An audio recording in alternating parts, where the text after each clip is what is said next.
All right. Hello everyone. Happy Saturday. We made it. The world is a total shitstorm, but we are alive. At least some of us are alive here in it. Everyone is doing okay. I am really late today, like super mega ultra late. Mostly because I had to go to the bathroom. That took me a little bit. I had a lot of popcorn last night. Not that you needed to know that, but that's yeah. But I'm here, alive, and I'm ready to go. Mostly what we're going to cover here is news on Israel and Palestine. I expect my channels will probably get whacked on Twitch. I couldn't put the original title I had on there for YouTube, and I'm expecting YouTube will probably get whacked too, but I guess we'll see what happens. Hopefully the channels stay live because they don't like my original title, which was Israeli Genocide of the Palestinians. But there you go. So we got one thing here to talk about that will be not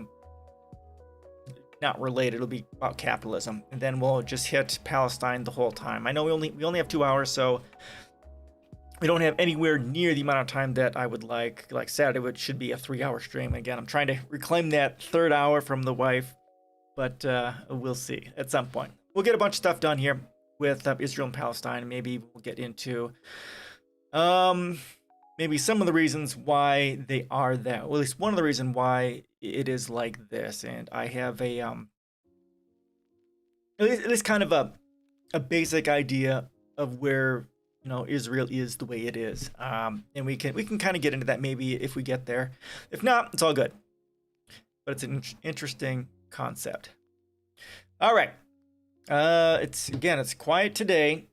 How's everyone doing? If there's people watching or whatever, how's everyone's weekend going? I'm not doing too much. I've been spending a lot of time watching these two streamers play Humankind, which comes out in I think August, just to get a nice understanding of it. Hopefully they'll have another, because they've been limiting. They put out their open beta thing for just a small amount of time, then you can download it and play it, and that ended I think the beginning of May. So hopefully they'll pop it out one more time so I can play it and try it before it comes out in August. It looks like a game that I won't fuck up quite or won't suck at too horribly, because I am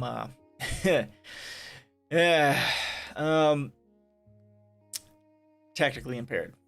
So yeah, I've been watching that over the last few days, especially during last night, and yeah, that's pretty much all that's going on here. We have something here that happens every year called Fair on the Square.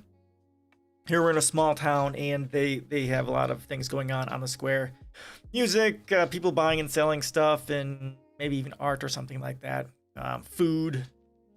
Actually, the Fair on the Square is where I bought my first Dungeons and Dragons book in 1989 or some shit. 30 years ago. 30 years? That's not right. Is that right? God, over 20 years ago, whatever it is. So that's been a good memory. My first D&D book was actually the Monster Manual 2 from first edition. Second edition. First edition? Second edition? That's first edition. Yeah. So, not a whole lot going on. I've been working on actually the post to answer some of Anaholics' questions from Discord, and actually I was gonna pop that into Discord, but then it got so big that I am putting it into a blog post, and I'm kind of working on that so that I can finally answer those questions and get them out there. It's always interesting answering these sorts of questions and answering capitalist questions and doing the thinking and putting it on paper, and it's really it's enlightening for me too, as I go through and do my rewrite of all my capitalism and resource-based economy posts. At some point I'll have just like a Q&A section on my in that kind of book area that just answers capitalist questions, and then we'll just hit each topic one by one, and then blook, I can link to it. It'll be a header there, and then we just go from there. Okay, so let's get started. This is something kind of neat from Facebook. I'm going to throw this out here. It's talking about coronavirus and capitalism and things of that nature. So let's go ahead and read through this, and you kind of see what it's talking about here. And if the music's too loud, let me know as well. It's always louder for me than it is for you guys, so just let me know how it sits with you. Okay, so everyone is entitled to their own opinion, but you need to know how silly you look if you post some variation of "Welcome to socialism." You are not seeing socialism. What you are seeing is one of the wealthiest, geographically advantaged, productive capitalist societies in the world, the United States, right? Flounder and fail at its most basic test, taking care of its people. The crisis is not about the virus. That's exactly right. This is about the systemic and structural failures of capitalism and the sociopathy that is inherent to it. This crisis is about the massive failure of our, quote, booming economy to survive even modest challenges. It's about the market dissonance of shortages in stores, even as farmers, producers destroy unused crops and products. This crisis is about huge corporations needing an emergency bailout within days of the longest bull market in our history ending, and despite the ability to borrow with 0% interest rates. Exactly right. They tell us to, you should have prepared for this and you should have saved, otherwise, fuck you and die in the streets. Well, that doesn't apply to the companies, of course. And like they say, right, every decade or so, Wall Street and capitalism needs a bailout because, it's so amazing and efficient. And like we talk about here, right, we throw away 40% of our food every year. Go over that. Talked about that enough. The crisis is about corporatized healthcare systems being unable and ill-equipped to provide basic healthcare. At the same time, they post record profits. It is about crisis response depending on antiquated systems nobody remembers how to operate. Okay, that I'm not so sure about. But yeah, here, the fact that corporations, healthcare corporations are making billions of dollars, and yet we're not able to very well deal with the pandemic is highly problematic. And all that money that went to profit should have been basically reinvested in and should have been used more or less to nationalize the healthcare. So all that money that's wasted on profit, all that money's wasted on multi-million-dollar CEO paychecks, all that money that's wasted on paperwork and inter-operating systems should be going into the system. There's so much wasted money into the system, into the privatization of most of it. But most of all, this crisis is a direct result of the politicization of every aspect of our society for the benefit of a privileged few. The vilification of education, science, media, natural rights, rural lifestyles, urban lifestyles, charity, compassion, and virtually everything else for brief political gain has gutted our society. Talk about that sociopathy that's involved with capitalism, right? And that's what this is. It's as you gain power and affluence, become sociopathic, and then you're willing to destroy everything just to gain more profit. And that's what this is all about. Okay, so if you found that interesting, questions, comments, suggestions on that, it's kind of the stuff we tend to talk about anyhow, but it's nice the way you put it together. All right, so now we'll move on to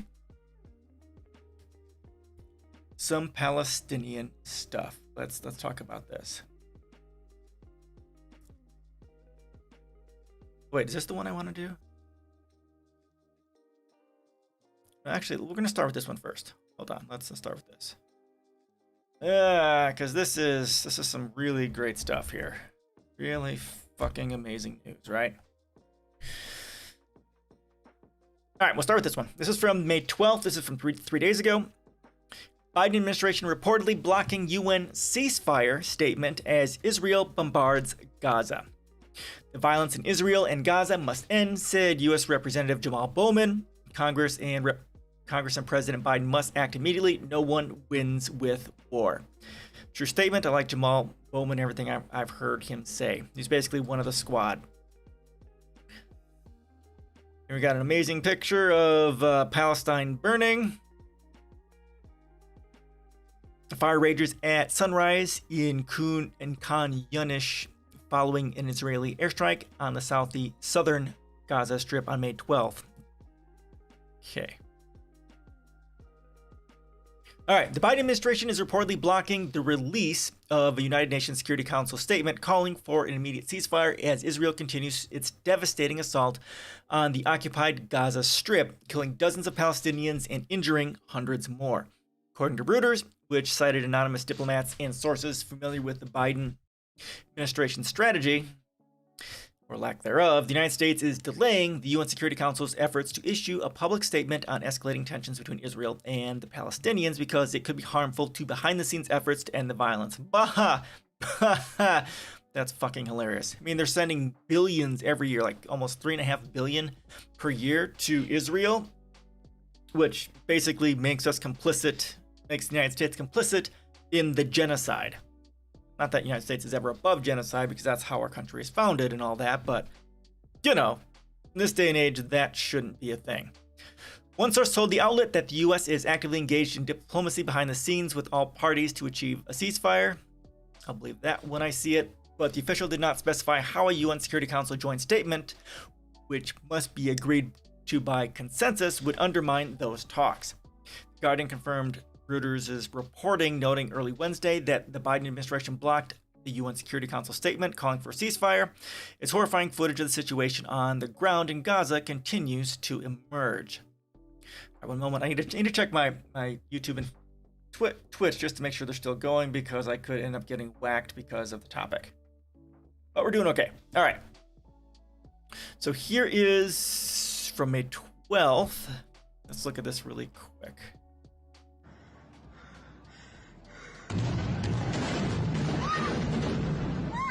Jesus.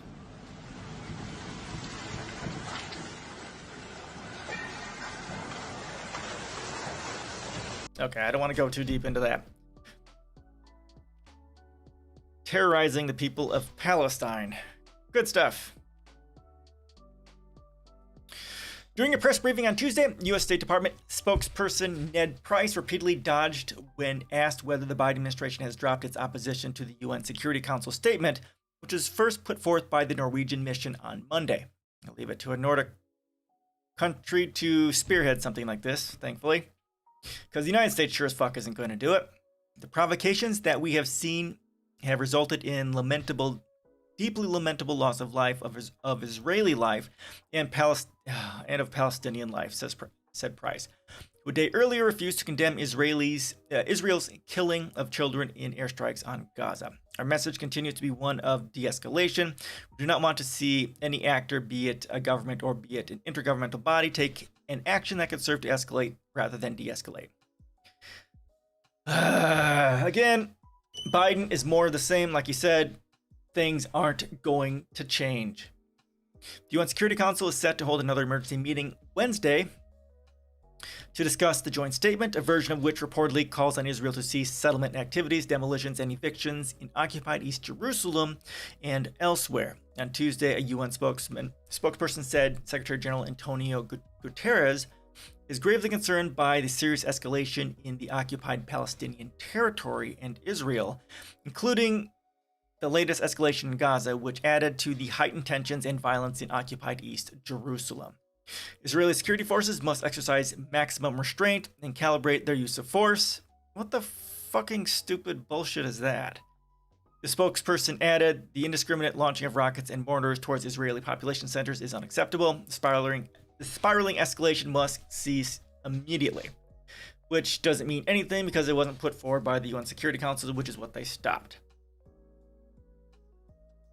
As the Biden administration stands in the way of the UN Security Council statement, Israel is reportedly refusing to accept a ceasefire offer proposed by the UN and Egypt as the Netanyahu regime ramps up its bombardment of Gaza, killing civilians, including children, and destroying residential buildings in what observers are calling blatant war crimes. Of course, they are committing war crimes because they are a genocidal terrorist organization. Now, the United States could stop it like that. A, send troops in. B, cut the $3.5 billion off from them. You BDS Israel, and you put your troops in there. Ideally, it wouldn't be just the United States, but also, NATO forces going in there. Citing an unnamed Israeli official, the Jerusalem Post, reported early Wednesday that Israel will not negotiate a ceasefire before Hamas pays a price for its attacks. Oh, go fuck yourself. Hamas only exists because Israel's engaging in genocide. You would stop being if Israel stopped being a terrorist organization, Hamas would go away. This is very similar to the rise of communism, the rise of socialism, and the rise of the labor movement. Had capitalism not been, well, genocidal and, terrorizing the workers, there would be no reason for those movements to have sprung up. Hamas leaders, for their part, have said they are in contact with Egypt, Qatar, and other parties seeking to de-escalate the deadly violence. He clarified that the one who started this campaign and aggression is Israel and not us.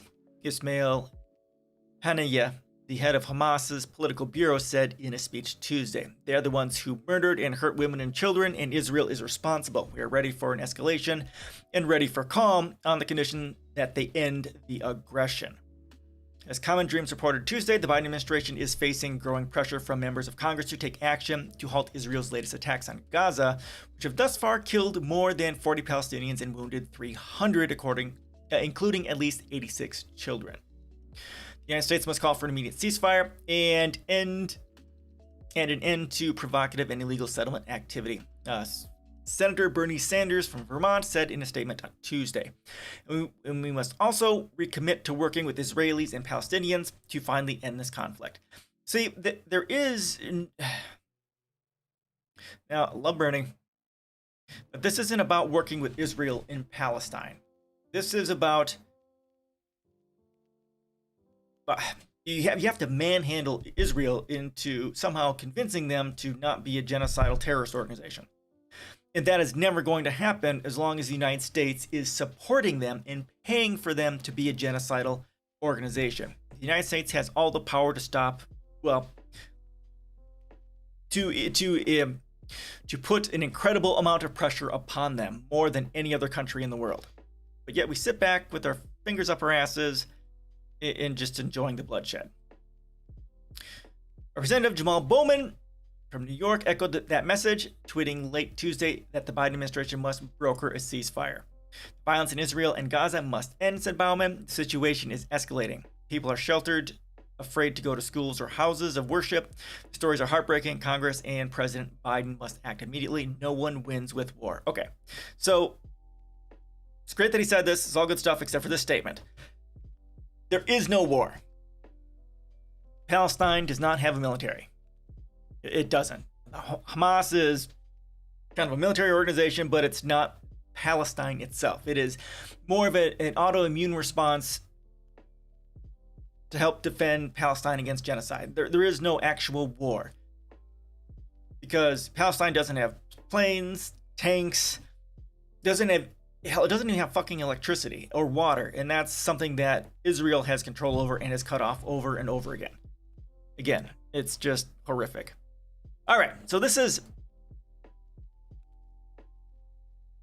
from Wednesday, talking about the United States, of course, standing in the way as always against censures and work towards putting pressure on Israel. Okay, so there's that. All right, and here is Bernie's op-ed in the New York Times.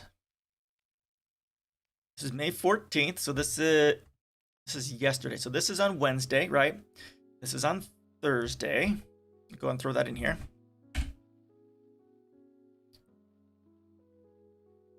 Bernie Sanders. The U.S.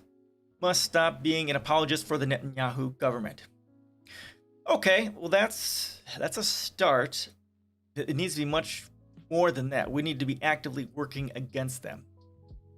Not being an apologist isn't anywhere near enough. We need to be their enemy. All right. My back is just center of my back. It's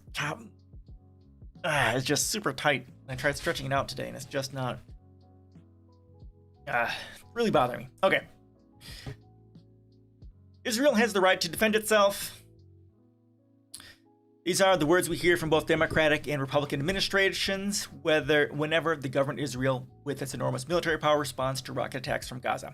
Okay, so again, both Democrats and Republicans are war hawks, capitalists, racists, and all that sort of stuff, so sure, that makes sense. Let's be clear, no one is arguing that Israel or any government does not have the right to self-defense or to protect its people. So why are these words repeated year after year, war after war? And why is the question almost never asked, what are the rights of the Palestinian people? And why do we seem to take notice of the violence in Israel and Palestine only when rockets are falling on Israel? Again, it's that one-sided bias by the West, right? In this moment of crisis, the United States should be urging an immediate ceasefire. We should also understand that while Hamas firing rockets into Israeli communities is absolutely unacceptable, today's conflict did not begin with those rockets. True statement. Palestinian families in Jerusalem, in the Jerusalem neighborhoods of Sheikh Jarrah, have been living under the threat of eviction for many years, navigating a legal system designed to facilitate their forced displacement. And over the past weeks, extremist settlers have intensified their efforts to evict them. And tragically, those evictions are just one part of a broader system of political and economic oppression. For years, we have seen a deepening Israeli occupation in the West Bank and East Jerusalem and a continuing blockade on Gaza that make life increasingly intolerable for Palestinians. In Gaza, which has about 2 million inhabitants, 70% of young people are unemployed and have little hope for the future. Further, we have seen Benjamin Netanyahu's government work to marginalize and demonize Palestinian citizens of Israel, pursue settlement policies designed to foreclose the possibility of a two-state solution, and pass laws that entrench systemic inequality between Jewish and Palestinian citizens of Israel. None of this excuses the attacks by Hamas, which were an attempt to exploit the unrest in Jerusalem, or the failures of the corrupt and ineffectual Palestinian Authority, which recently postponed long overdue elections. But the fact of the matter is that Israel remains the one sovereign authority in the land of Israel and Palestine. And rather than preparing for peace and justice, it has been entrenching its unequal and undemocratic control. Over more than a decade of his right-wing rule in Israel, Mr. Netanyahu has cultivated an increasingly intolerant and authoritarian type of racist nationalism. Well, the United States has been paying for that and has been supporting it, so it's not just Netanyahu and the inherent and systemic racism and nationalism, ethno-nationalism inherent to Israel. It's the fact that the United States has been supporting them and not protecting Palestine. The United States is just as responsible for it as is Netanyahu and the Israeli government. Over more than a decade of his right-wing rule in Israel, Mr. Netanyahu has cultivated an increasingly intolerant and authoritarian type of racist nationalism. In his frantic effort to stay in power and avoid prosecution for corruption, Mr. Netanyahu has legitimized these forces, including Itamar Ben-Gvir and his extremist Jewish Power Party, by bringing them into the government. It is shocking and saddening that racist mobs that attack Palestinians on the streets of Jerusalem now have representation in its Knesset, which I'm assuming is their, Congress or whatever. These dangerous trends are not unique to Israel. Around the world, in Europe, in Asia, in South America, and here in the United States, we have seen the rise of similar authoritarian nationalist movements. These movements exploit ethnic and racial hatreds in order to build power for a corrupt few rather than prosperity, justice, and peace for the many. For the last 4 years, these movements had a friend in the White House. Yep, and well, they've always had a friend in the White House because the United States promotes and supports these people. Hell, we funded, trained, and equipped these organizations, right? The Thinker, what are you thinking about today? How you doing? Welcome. I'm covering Palestine and Israel, genocide, and that sort of stuff. How you doing? You're coming from YouTube.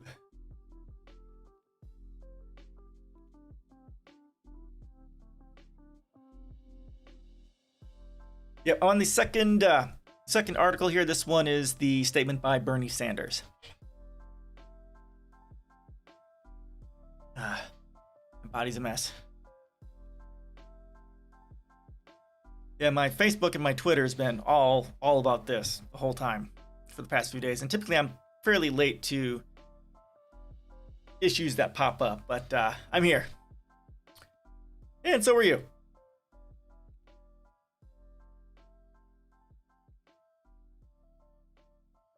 Your comment doesn't show up here in top chat. I'm not all that familiar with the way YouTube chat works.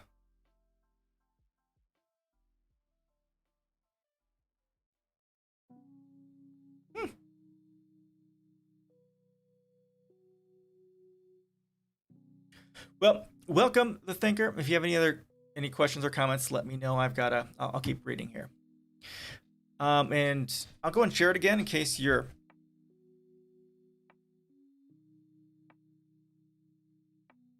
want to take a look at it. Okay.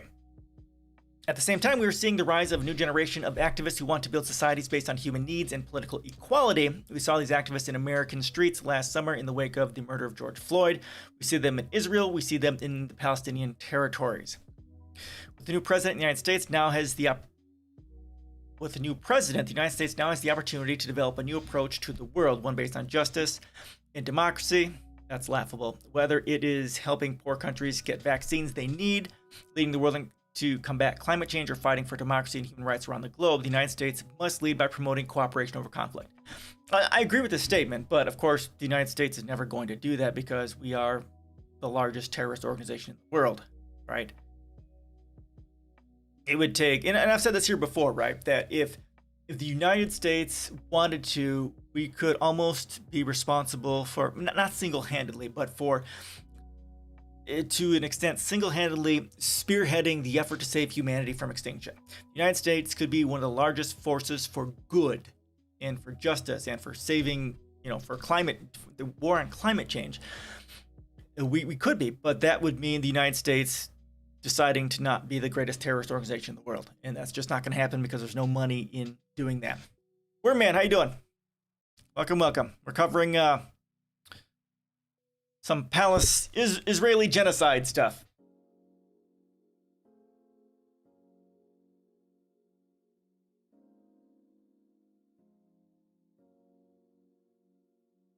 Live chat. There it is.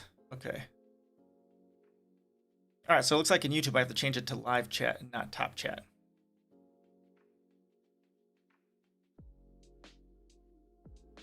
Found a funny thing, if I'm right, Harris, she's Muslim, but she supports Israel. Harris isn't Muslim.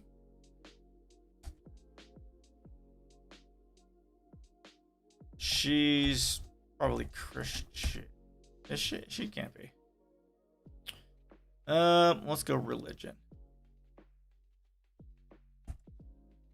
Well, she's okay. She's a war hawk. She's a horrible human being and needs to be in jail. What is she? Hindu. There we go. She was raised on Hinduism and Christianity. Is that the right person here even? Yes, Kamala. Okay.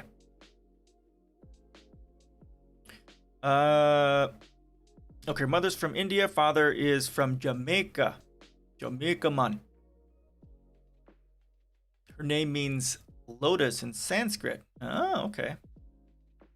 And is also another name for the Hindu goddess Lakshmi. I've heard of her. She's married to a Jewish man. Okay.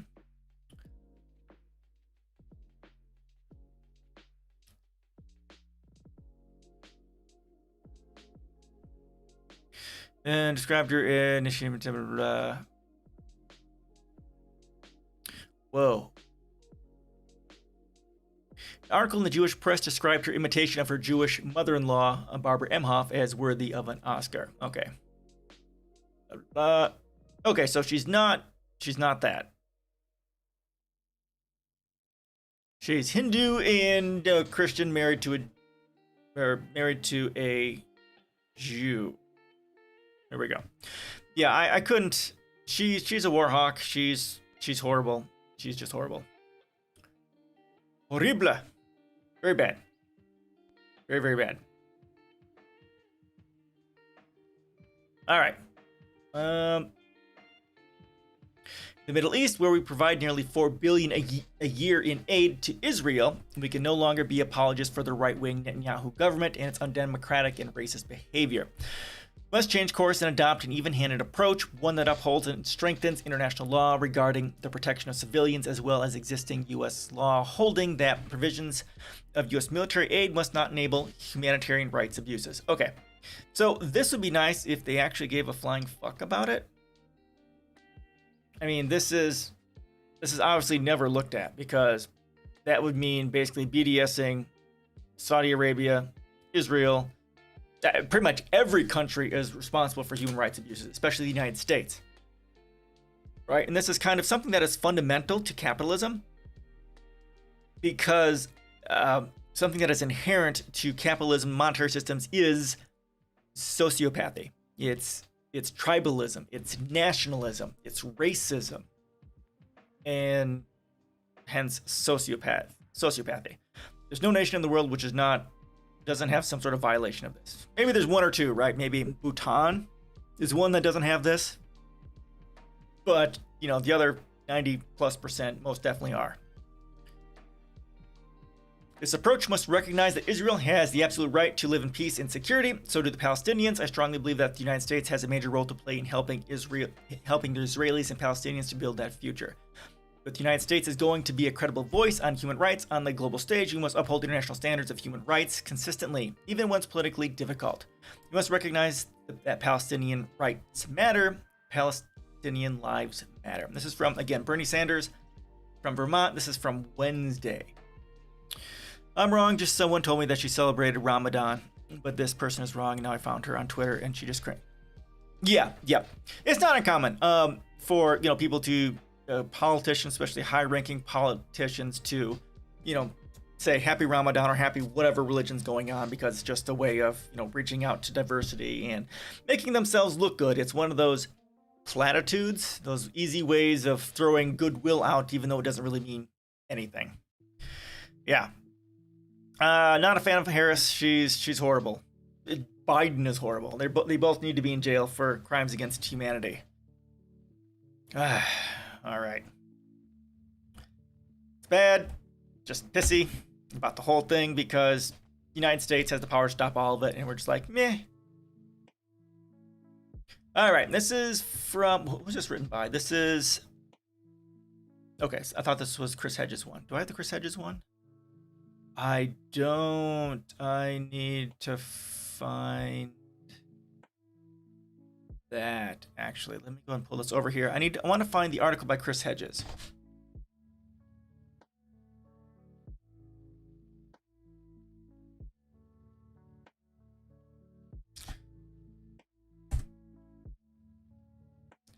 Okay. Back here. Okay, I'm gonna have to find the article by Chris Hedges on this, because this is this?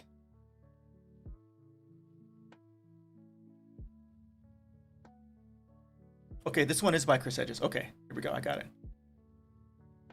Because Chris Hedges is important. I'll just make sure this one is written by him, not just a report on what he says. Okay, it is. All right, I'll bring this one over here. All right, here we go. So we'll start. Well, actually, going back over here to Chris Hedges. All right. So Chris Hedges, this is from Friday. This is from yesterday.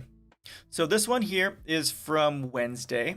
The Biden administration blocking UN resolution condemning Israel. This is from Thursday. Bernie Sanders and Chris Hedges is on Friday. Go ahead and throw that in here. Do I have that? There we go.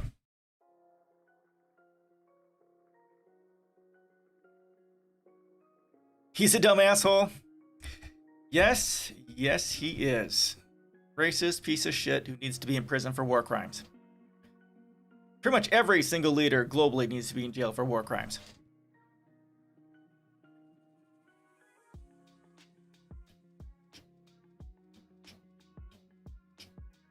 All right, here we go.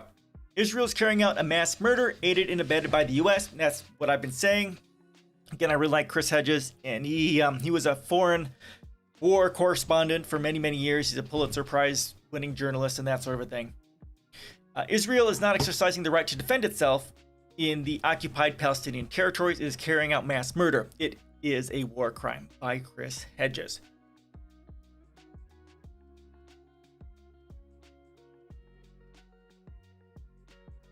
Wounded Palestinian girls being brought to Indonesian hospital to receive medical treatment after Israeli airstrikes in Gaza. Okay. Indonesian. Interesting. Looks like it's the name of the hospital. Interesting. All right. Nearly all the words and phrases used by the Democrats, Republicans, and the talking heads on the media to describe the unrest inside Israel and the heaviest Israeli assault on the Palestinians since the 2014 attacks on Gaza, which lasted 51 days and killed more than 2,200 Palestinians, including 551 children, are a lie. Israel, by employing its military machine against an occupied population that does not have mechanized units or Air Force, Navy missiles, heavy artillery, and command and control, not to mention a U.S. commitment to provide a $38 billion defense aid package for Israel over the next decade, is not exercising the right to defend itself. It is carrying out mass murder. It is a war crime. Exactly. This is Israel is committing genocide, and the United States is aiding and abetting that and defending it, frankly.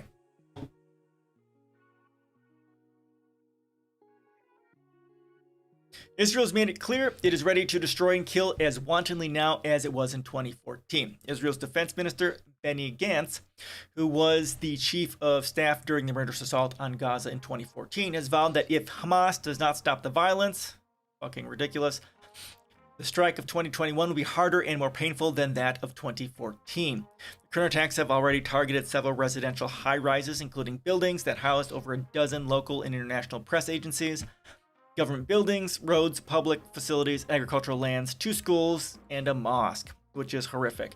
And here's the thing, right? The Palestine doesn't have a military. So the only thing that Israel can target are civilian areas. But okay, they're okay with that, though. That's what they want to do. They want to destroy and murder these people. The failure of the United States to stand up for the rule of law, to demand that the Palestinians, powerless and friendless, even in the Arab world, be granted basic human rights, mirrors the abandonment of the vulnerable within our own society. Exactly. And a little bit, I know that Palestinians constantly fighting with Israel over territorial claims. I know the location of Israel thanks to geography in school, but all I know about the Palestinian is their flag, that they're Muslim and Israel is Jewish. Yeah, I know. I don't know a whole lot about either. There's well, let's look at this. Israel, Palestine map history. So here's something important. Here you go.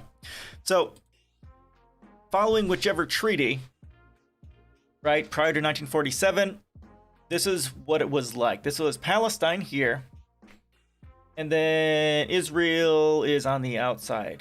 No. Historic Palestine. Okay, here we go. This is following whichever war. The UN partition, right? Green is Palestine and white was... Is that right? Let's open this up.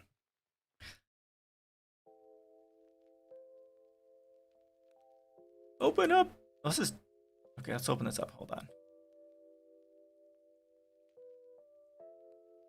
Okay, can't get any better. So which part is which part? I think the white part was Palestine. It's not labeled, which is ridiculous. I think the green part was Israel. Then as the years have gone... No, okay, so white is Israel. Here we go. So white is Israeli land, and then green is Palestine. And then over the years, Israel has attacked and taken land, so there's basically very little left.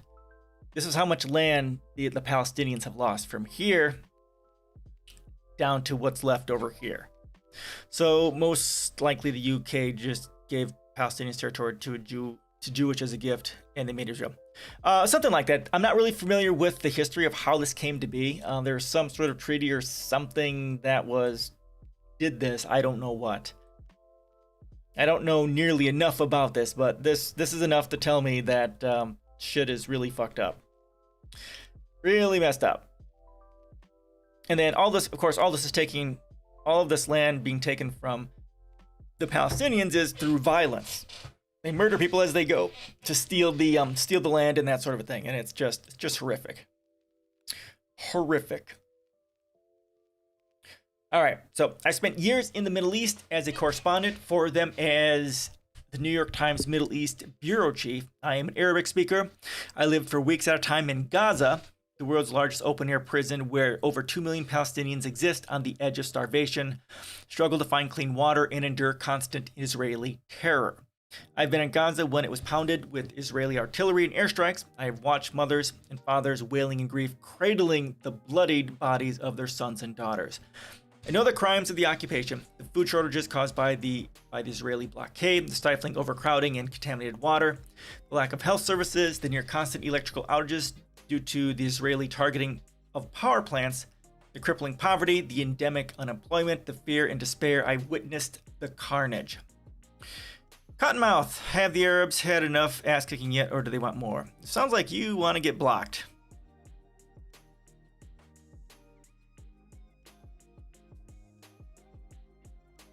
Oh, he's gone. I also have listened from Gaza to the lies emanating from Jerusalem. Yeah, I've got a... today I'm going to have a low tolerance for this stuff. I know it's going to happen because, you know, racist be racist. But I have the power of the ban hammer, so... gonna happen. Hopefully, if I ban enough people today, I'll be okay for another few months, because every few months, you know, they'll pop in and then I gotta ban them. So, get it out of the way today and I should be good. Should be good for another several months. I've also listened from Gaza to the lies emanating from Jerusalem and Washington. Israel's indiscriminate use of modern industrial weapons to kill thousands of innocents, wounded thousands more, and make tens of thousands of families homeless is not a war. It is state-sponsored terror. And while excuse me. While I oppose the indiscriminate firing of rockets by Palestinians into Israel, as I oppose suicide bombings, seeing them also as war crimes, fair, I am acutely aware of a huge disparity between the industrial violence carried out by Israel against innocent Palestinians and the minimal acts of violence capable of being waged by groups such as Hamas. The false equivalency between Israeli and Palestinian violence was echoed during the war I covered in Bosnia. Those of us in the besieged city of Sarajevo were pounded daily with hundreds of heavy shells and rockets from the surrounding Serbs. We were targeted by sniper fire. The city suffered a few dozen dead and wounded each day. The government forces inside the city fired back with light mortars, small arms fire. Supporters of the Serbs seized on any casualties caused by the Bosnian government forces to play the same dirty game, although, well, over 90% of the killings in Bosnia were the fault of the Serbs, as is also true regarding Israel. The second and perhaps most important parallel is that the Serbs, like the Israelis, were the principal violators of international law. Israel is in breach of more than 30 UN Security Council resolutions. It is in breach of Article 33 of the Fourth Geneva Convention that defines collective punishment of a civilian population as a war crime. It is in violation of Article 49 of the Fourth Geneva Convention for settling over 500,000 Jewish Israelis on occupied Palestinian land and for the ethnic cleansing of at least 750,000 Palestinians when the Israeli state was founded, and another 300,000 after Gaza. East Jerusalem and the West Bank were occupied following the 1967 war.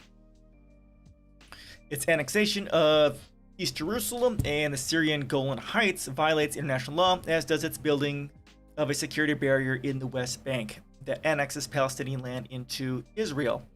It is in violation of UN General Assembly Resolution 194 that states that Palestinian refugees wishing to return to their homes and live in peace with their neighbors should be permitted to do so at the earliest practicable date.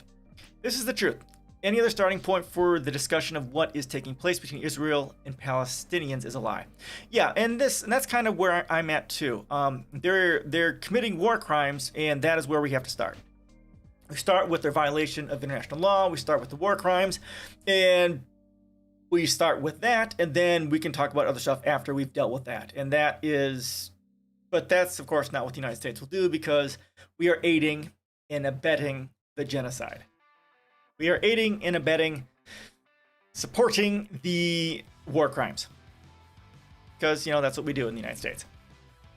Israel's once vibrant peace movement and political left, which condemned and protested against the Israeli occupation when I lived in Jerusalem, is moribund. The right-wing Netanyahu government, despite its rhetoric about fighting terrorism, has built an alliance with the oppressive regime in Saudi Arabia, which also views Iran as an enemy. Saudi Arabia, the country that produced 15 of the 19 hijackers in September 11 hijacks, is reputed to be the most prolific sponsor of international Islamist terrorism, allegedly supporting Salafist jihadism, the basis of Al-Qaeda and groups such as the Afghanistan Taliban, Lashkar-e-Taiba. I have not heard about these guys yet. And the Al-Nusra Front. Haven't heard about them either. Saudi Arabia and Israel worked closely together to back the 2013 military coup in Egypt, led by General Abdul Fattah el-Sisi. Sisi overthrew a democratically elected government. He has imprisoned tens of thousands of government critics, including journalists and human rights defenders, on politically motivated charges. The Sisi regime collaborates with Israel by keeping its common border with Gaza closed to Palestinians, trapping them in the Gaza Strip, one of the most densely populated places on Earth. Israel's cynicism and hypocrisy, especially when it wraps itself in the mantle of protecting democracy and fighting terrorism, is of epic proportion. These days, no one really knows what Palestine is. Yeah, and it's... I mean, I didn't really know much about this until 2012. 2013. Because that's the first time that's when I joined the Green Party. I was at the national convention somewhere, and they had this video talking about Israel and Palestine. I was like, oh, okay, that's what this is about. Yeah, and this is not something that the United States would really cover, because at least not cover in a truthful way. Those who are not Jewish in Israel and are either second-class citizens or live under brutal military occupation. Israel is not and never has been the exclusive homeland of the Jewish people from the 7th century until 1948, when Jewish colonial settlers used violence and ethnic cleansing to create the state of Israel. Palestine was overwhelmingly Muslim. It was never empty land. The Jews in Palestine were traditionally a tiny minority. The United States is not an honest broker for peace, but has funded and enabled and defended Israel's crimes against the Palestinian people. Israel is not defending the rule of law. Israel is not a democracy. It is an apartheid state. That the lie of Israel continues to be embraced by the ruling elites. There is no daylight between statements in defense of Israeli war crime by Nancy Pelosi and Ted Cruz, and used as a foundation for any discussion of Israel is a testament to the corrupting power of money. In this case, that of the Israel lobby and the bankruptcy of a political system of legalized bribery that has surrendered its autonomy and its principles to its major donors. True statement. Seems like Russia support Palestine. Putin was against Trump's decision. Could be. I don't know much about Russia and what they're doing. It's also a stunning example of how colonial settler projects, and this is true in the United States, always carries out cultural genocide so they can exist in a suspended state of myth and historical amnesia to legitimize themselves.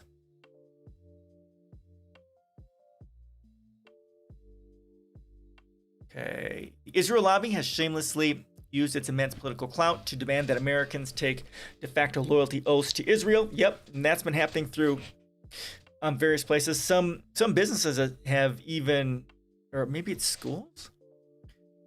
There's some, either businesses or schools or something like that have been forcing people to take an oath to support Israel and stuff like that, and it's fucking horrific. Such a violation of our rights.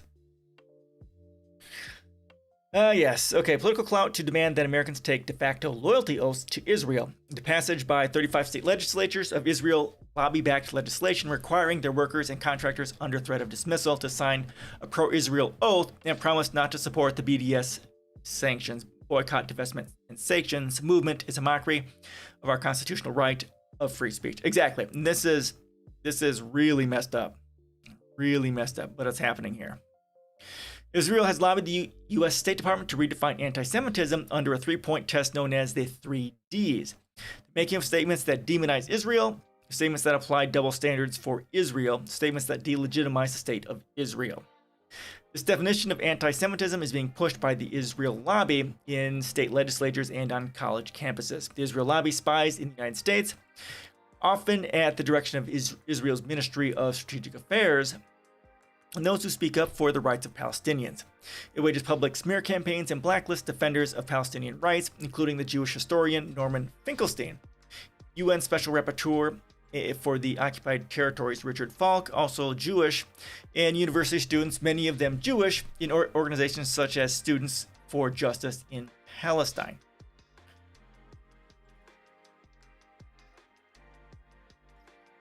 Let's make sure I'm still on. Yep, still on. All right, good.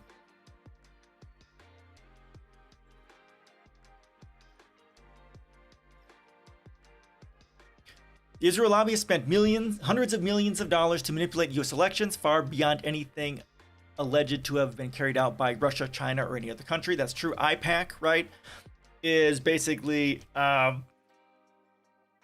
the propaganda machine, or the an organization. It's an Israeli organization dedicated to manipulating U.S. politics. The heavy-handed interference by Israel in the American political system, which includes operatives and donors bundling together hundreds of thousands of dollars in campaign contributions in every U.S. congressional district to bankroll compliant candidates, is documented in the Al Jazeera four-part series The Lobby.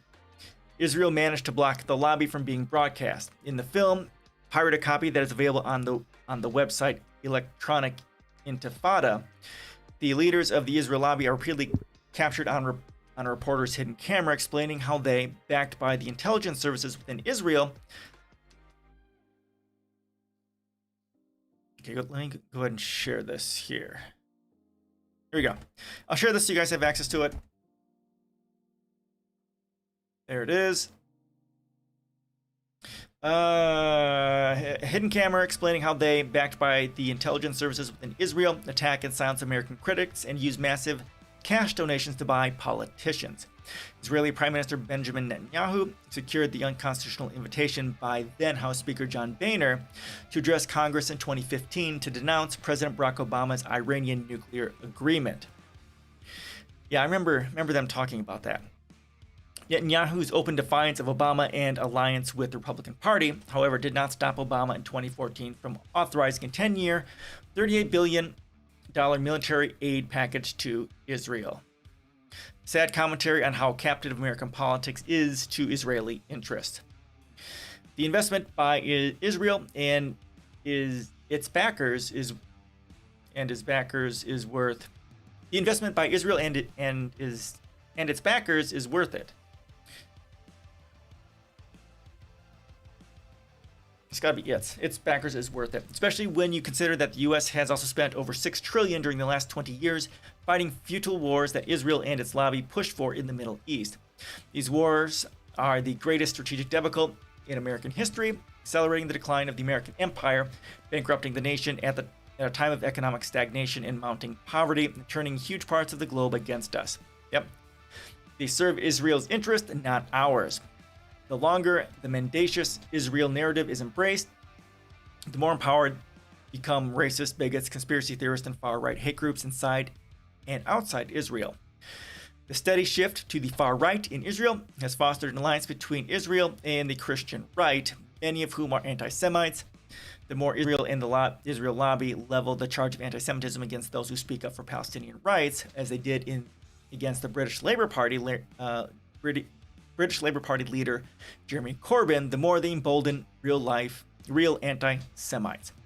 Racism, including anti-Semitism, is dangerous. It is not only bad for the Jews, it is bad for everyone and empowers the dark forces of ethnic and religious hatred on the extremes. Netanyahu's racist government has built alliances with far-right leaders in Hungary, India, and Brazil, and was closely allied with Donald Trump. Naturally, because he's a racist. Racist and ethnic chauvinists, as I saw in the wars in former Yugoslavia, feed off each other. They divide societies into polarized, antagonistic camps that only speak in the language of violence. Radical jihadists need Israel to justify their violence, just as Israel needs the radical jihadists to justify its violence. These extremists are ideological twins.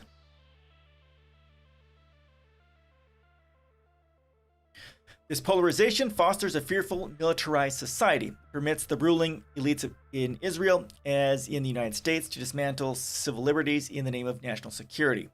Israel runs training programs for militarized police, which we talked about a little bit here, including from the United States. It is a global player in the multi-billion dollar drone industry, competing against China and the United States. It oversees hundreds of cyber surveillance startups whose espionage innovations, according to the Israeli newspaper Haaretz, have been utilized abroad to locate and detain human rights activists, persecute members of the LGBT community, silence citizens critical of their governments, and even fabricate cases of blasphemy against Islam in Muslim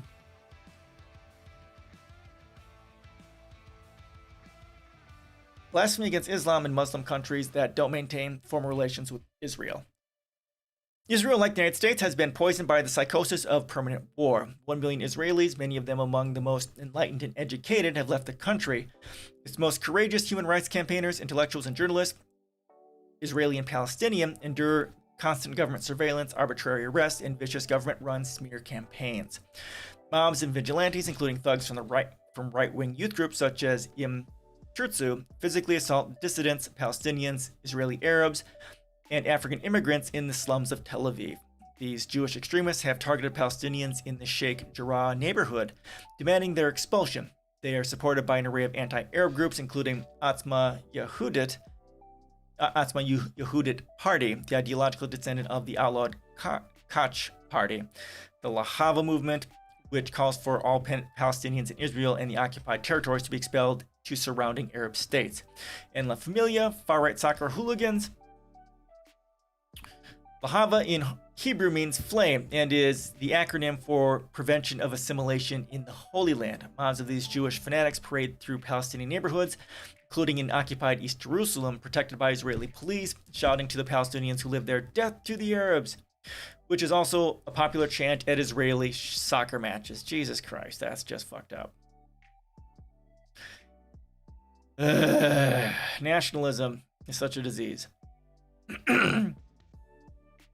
Israel has pushed through a series of discriminatory laws against non-Jews that echo the racist Nuremberg laws that disenfranchised Jews in Nazi Germany.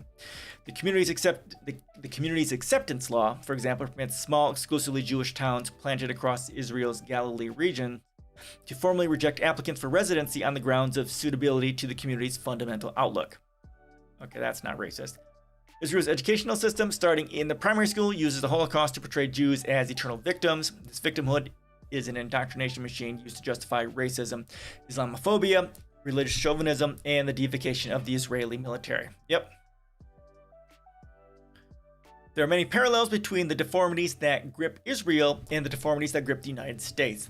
The two countries are moving at warp speed towards a 21st century fascism, cloaked in religious language, which will revoke what remains of our civil liberties and snuff out our anemic democracies. Well, we already both of them most assuredly are fascist. The United States is fascist. Israel most definitely is fascist, right? And the people here, we don't really have any real rights at all. The illusion of a democracy in the United States is just that, an illusion. The failure of the United States to stand up for the rule of law, to demand that the Palestinians, powerless and friendless, even in the Arab world, be granted basic human rights, mirrors the abandonment of the vulnerable within our own society.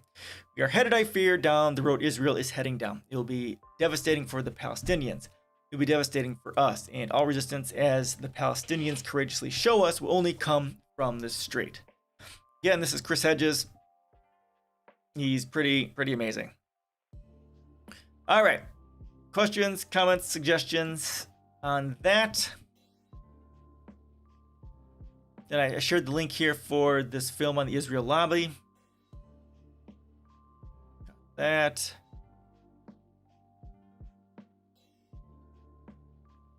All right, and what do we have here? Okay, this is all right. So, yeah, let's go ahead and let's go through this.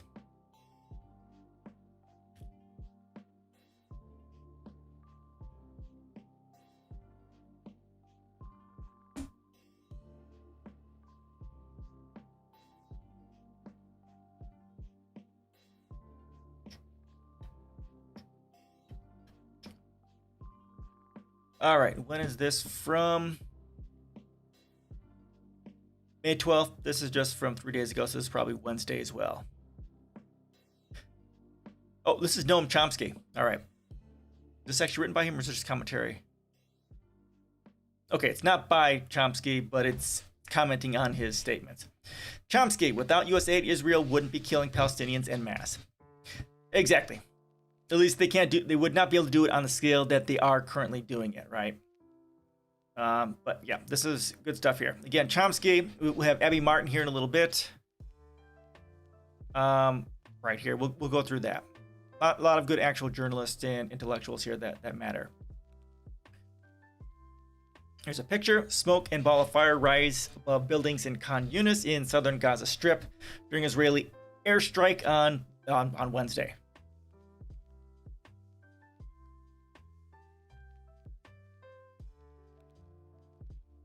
CJ Polychroniou. I have no idea what the derivation of this name is. It's interesting. Many times. Poly, Greek, Chron, I think that's Greek as well. Polychroniou. I don't know. All right. Successive Israeli governments have been trying for years to push Palestinians out of the holy city of Jerusalem.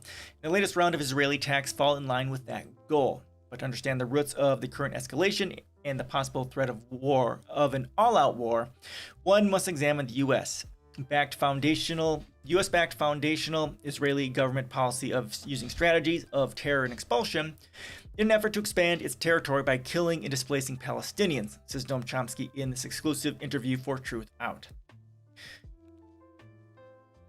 Okay, so Chomsky, laureate professor of linguistics at the University of Arizona and Institute Professor Emeritus at MIT, is internationally recognized as one of the most astute analysts of the Israeli-Palestinian conflict and Middle East politics in general, and is a leading voice in the struggle to liberate Palestine. Among his many writings on the topic are The Fateful Alliance, United States, Israel, and Palestinians, Gaza in Crisis. Okay, blah, blah, blah. All right.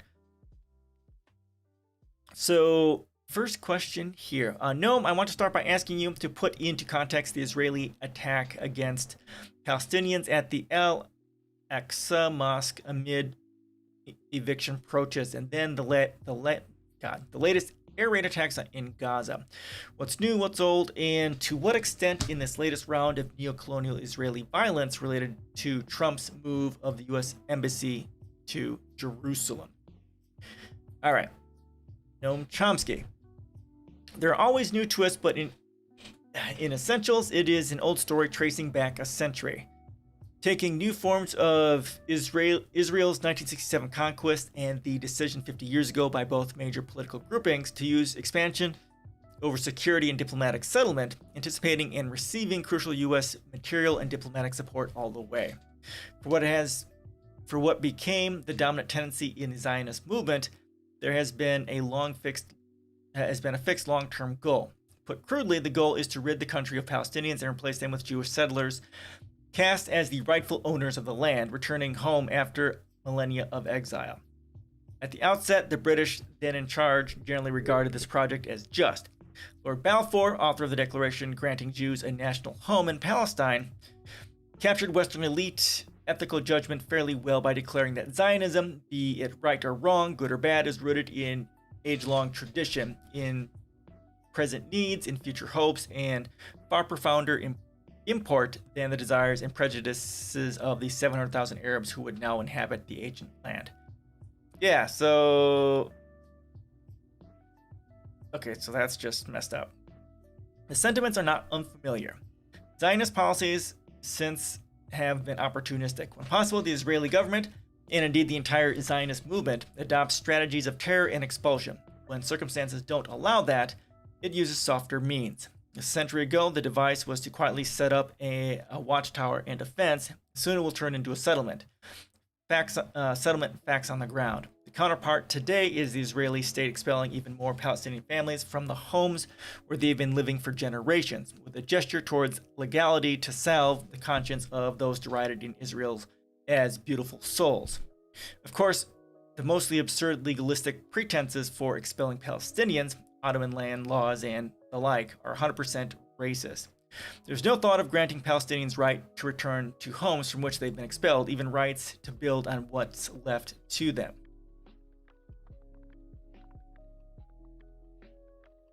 One second.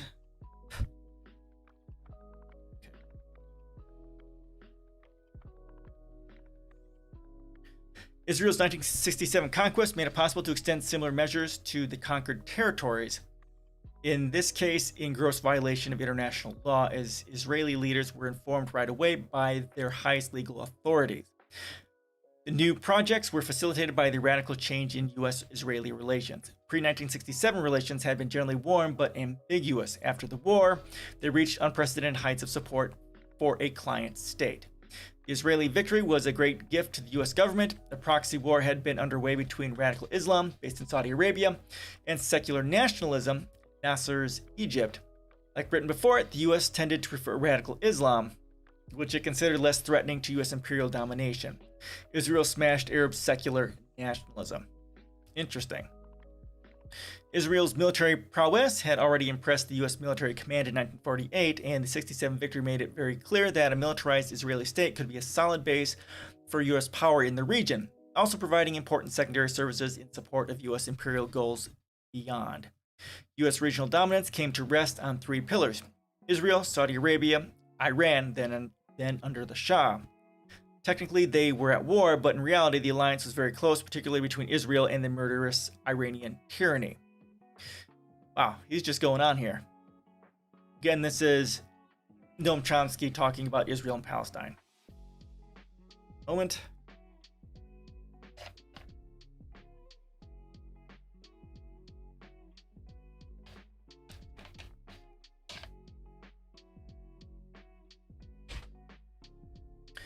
Within that international framework, Israel was free to pursue the policies that persist today, always with massive U.S. support despite occasional clucks of discontent.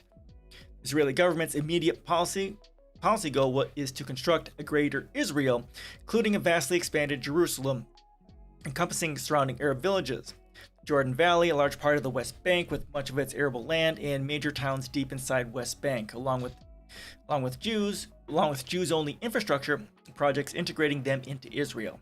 The project bypasses Palestinian population concentrations like Nablus, so as to fend off what Israeli leaders describe as the dread demographic problem: too many non-Jews in the projected democratic Jewish state of Greater Israel.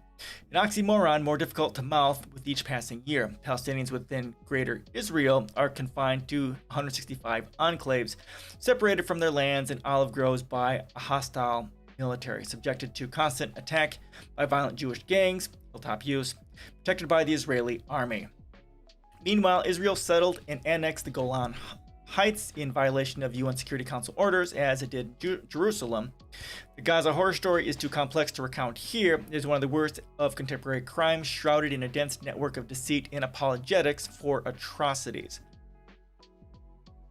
Trump went beyond his predecessors in providing free rein for Israeli crimes. One major contribution was orchestrating the Abraham Accords, which formalized long-standing tacit agreements between Israel and several Arab dictatorships that relieved limited Arab restraints on Israeli violence and expansion. Well, that's kind of messed up.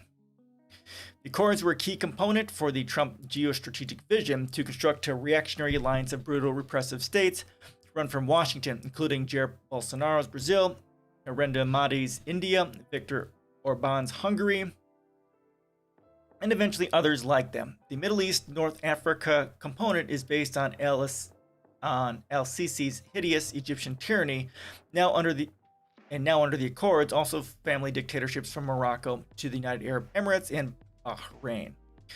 Israel provides the military muscle, with the U.S. in the immediate background. God, he's really talking here. The Abraham Accords fulfills another Trump objective, bringing under Washington's umbrella the major resource areas needed to accelerate the race towards environmental cataclysm, the cause to which Trump and associates dedicate themselves with impressive fervor. That includes Morocco, which has a near monopoly on the phosphates needed for industrialized agriculture that is destroying soils and poisoning the atmosphere.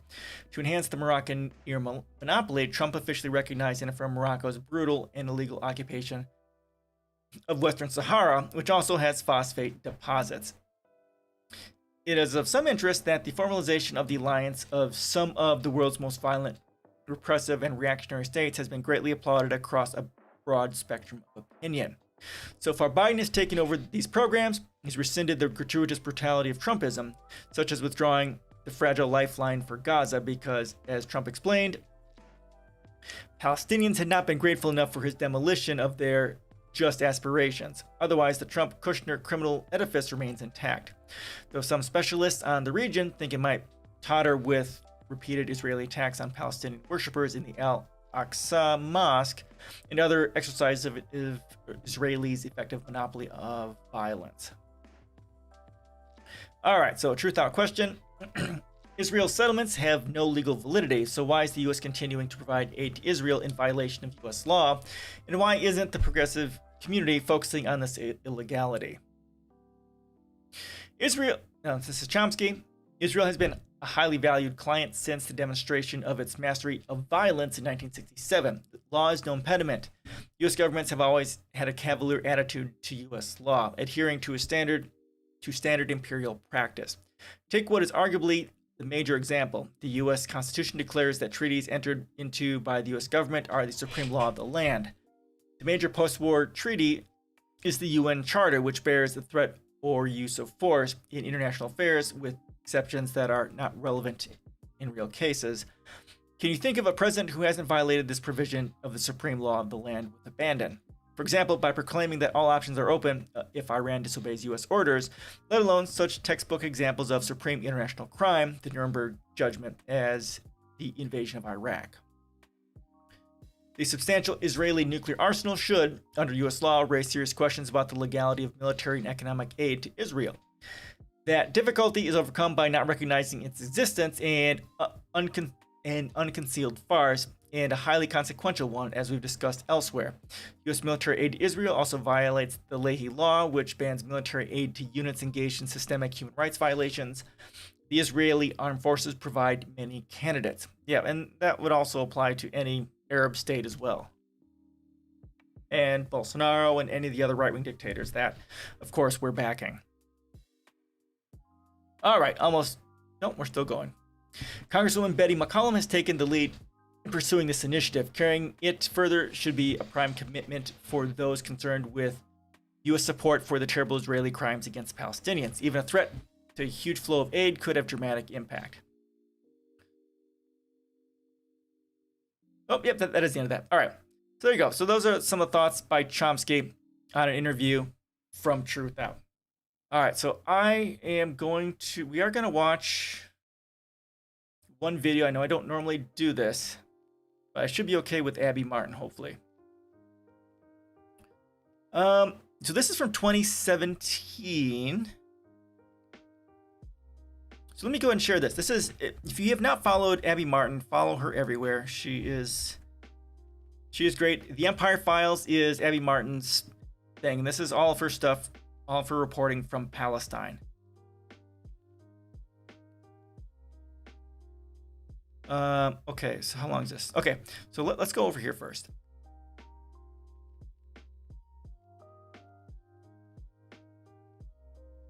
Gonna share this.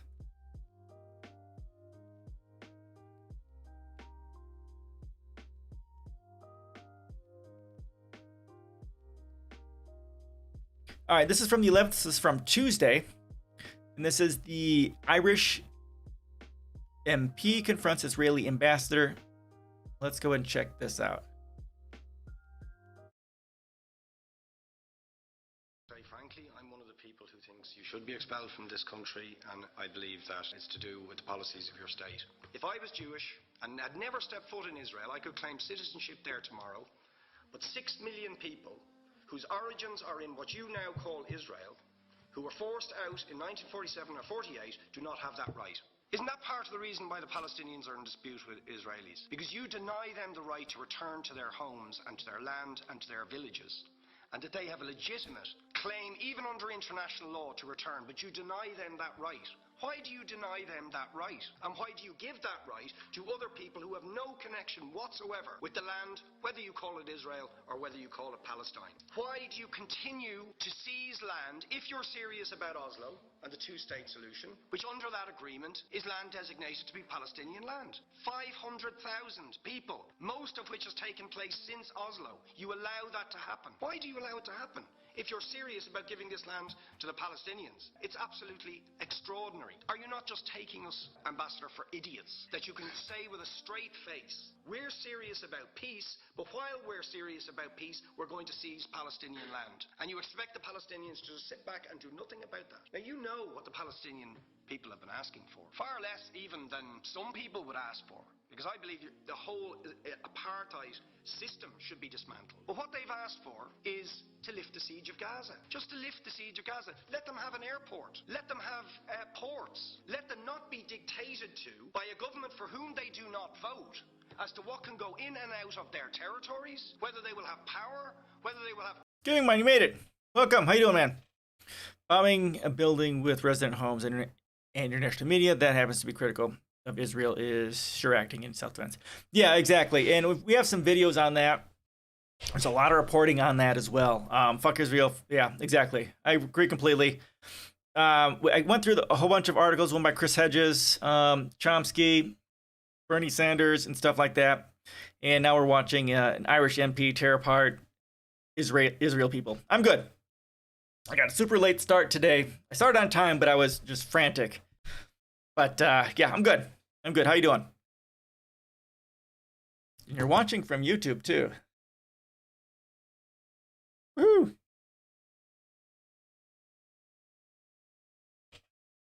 Yeah, I've been watching videos of people playing the game Humankind, which comes out in August. It's kind of a civilization contender. It looks pretty cool. I've watched, God, probably almost 20 hours worth of it over the last week or so. 20 hours? 816. Yeah, probably about 20 hours worth. Looks pretty cool. Looks like a game I can probably not suck at least to some extent.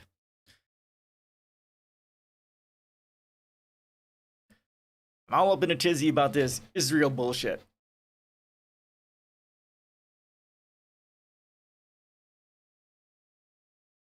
If only people over the world are not taking the lies anymore. Some nice protest in Berlin. Okay, cool. State news still tries to portray it as something anti-Semitic, which is wild. Yeah, it's pretty fucked up. I mean, we talked about there's a video here talking about talking about that exact thing, the Israel working and buying governments and getting anti-Semitic stuff being passed. I think that's what this is here. Yeah, it's pretty messed up. Criticism of Israel isn't inherently anti-Semitic, because it's about being against genocide. If criticism of the genocidal actions of Israel is directly criticizing Judaism, then Judaism is genocidal, therefore it deserves criticism. But again, not all Jews are pro-genocide, so it's not a problem with Judaism in and of itself. It's a problem with the corruption and genocidal tendencies of the Israeli government. Of course, it's frustrating. And the United States is backing it, and it's now you're on Twitch.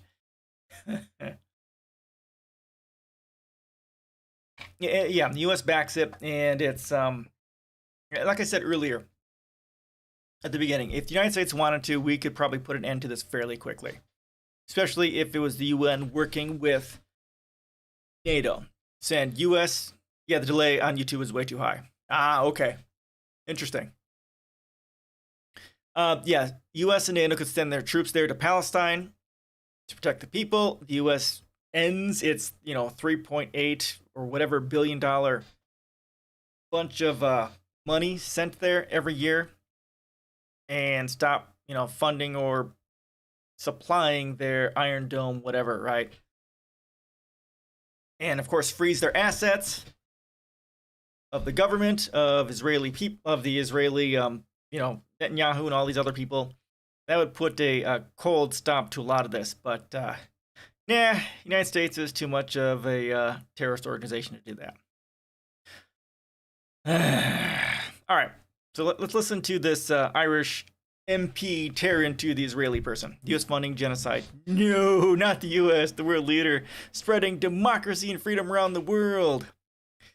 Yep, that's what we do. As soon as there's oil, freedom, America, democracy. Ugh. Clean water, whether they will have medicine. What makes you think you're allowed to have nuclear weapons and the fourth biggest army in the world and visit destruction on the people of Gaza, but they have no right to defend themselves? They have no territorial sovereignty over that land. Would you ask questions, please? How do you justify that? Yeah. All right. How do you justify those double standards? Very lastly, Ambassador, people like Bishop Tutu, Nelson Mandela, and I would certainly describe your state as a apartheid state with different laws for people depending on their race or religion. For example, at checkpoints going into the West Bank, there's a channel. Yeah, right. Israeli or European. Exactly. How should they don't have a military. I mean, they can't do anything other than, they can throw rocks, right? I mean, but they don't have a military. They don't have guns. They don't have tanks. They don't have missiles. They don't really have missiles. That's just Hamas who has access to them, right? They don't have planes. They don't have nuclear weapons. They don't have large arms. I mean, there's a limit to when and where peaceful resistance should be done, and it is not to be done in the middle of a war zone. It's not to be done while your people are being genocided. That's just it's fucking ludicrous. Ludicrous. There's a channel if you're Arab. Just because you're Arab. If you came into Dáil Éireann and they stopped you and said, "Are you Jewish?" "Oh no, sir, you can't come in through the same entrance as Irish people or European people because you're Jewish," you would call that racism and apartheid. You practice that with your checkpoints and your military barriers and your apartheid wall. How can you justify? Good stuff. Good stuff. Get him. Get him. All right. Yep. But hold on. Did I go back? Son of a bitch. Back. Ambassador. There we go. There we go. Yep, there you go. And then I'll post this stuff to Discord too, which will go back to Reddit, which will have links to all the stuff I've gone over as well. All right. So as I said before, this is since you just popped in, this is the Empire Files, which is Abby Martin. This is all of her coverage on Israel and Palestine. Now we've got a video here. This is from 2017. This is Abby Martin again covering this. This is one of those videos. Talking about everyday Israelis express support for genocide.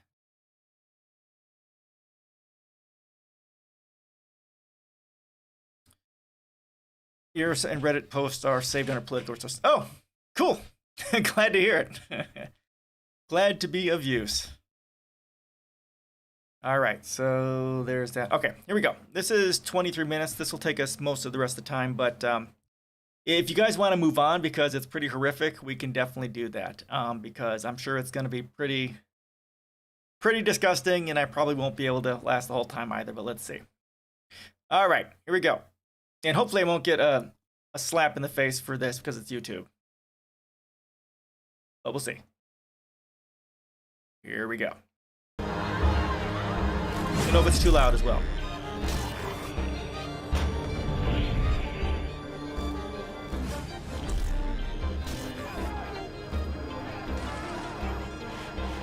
Seems loud for me.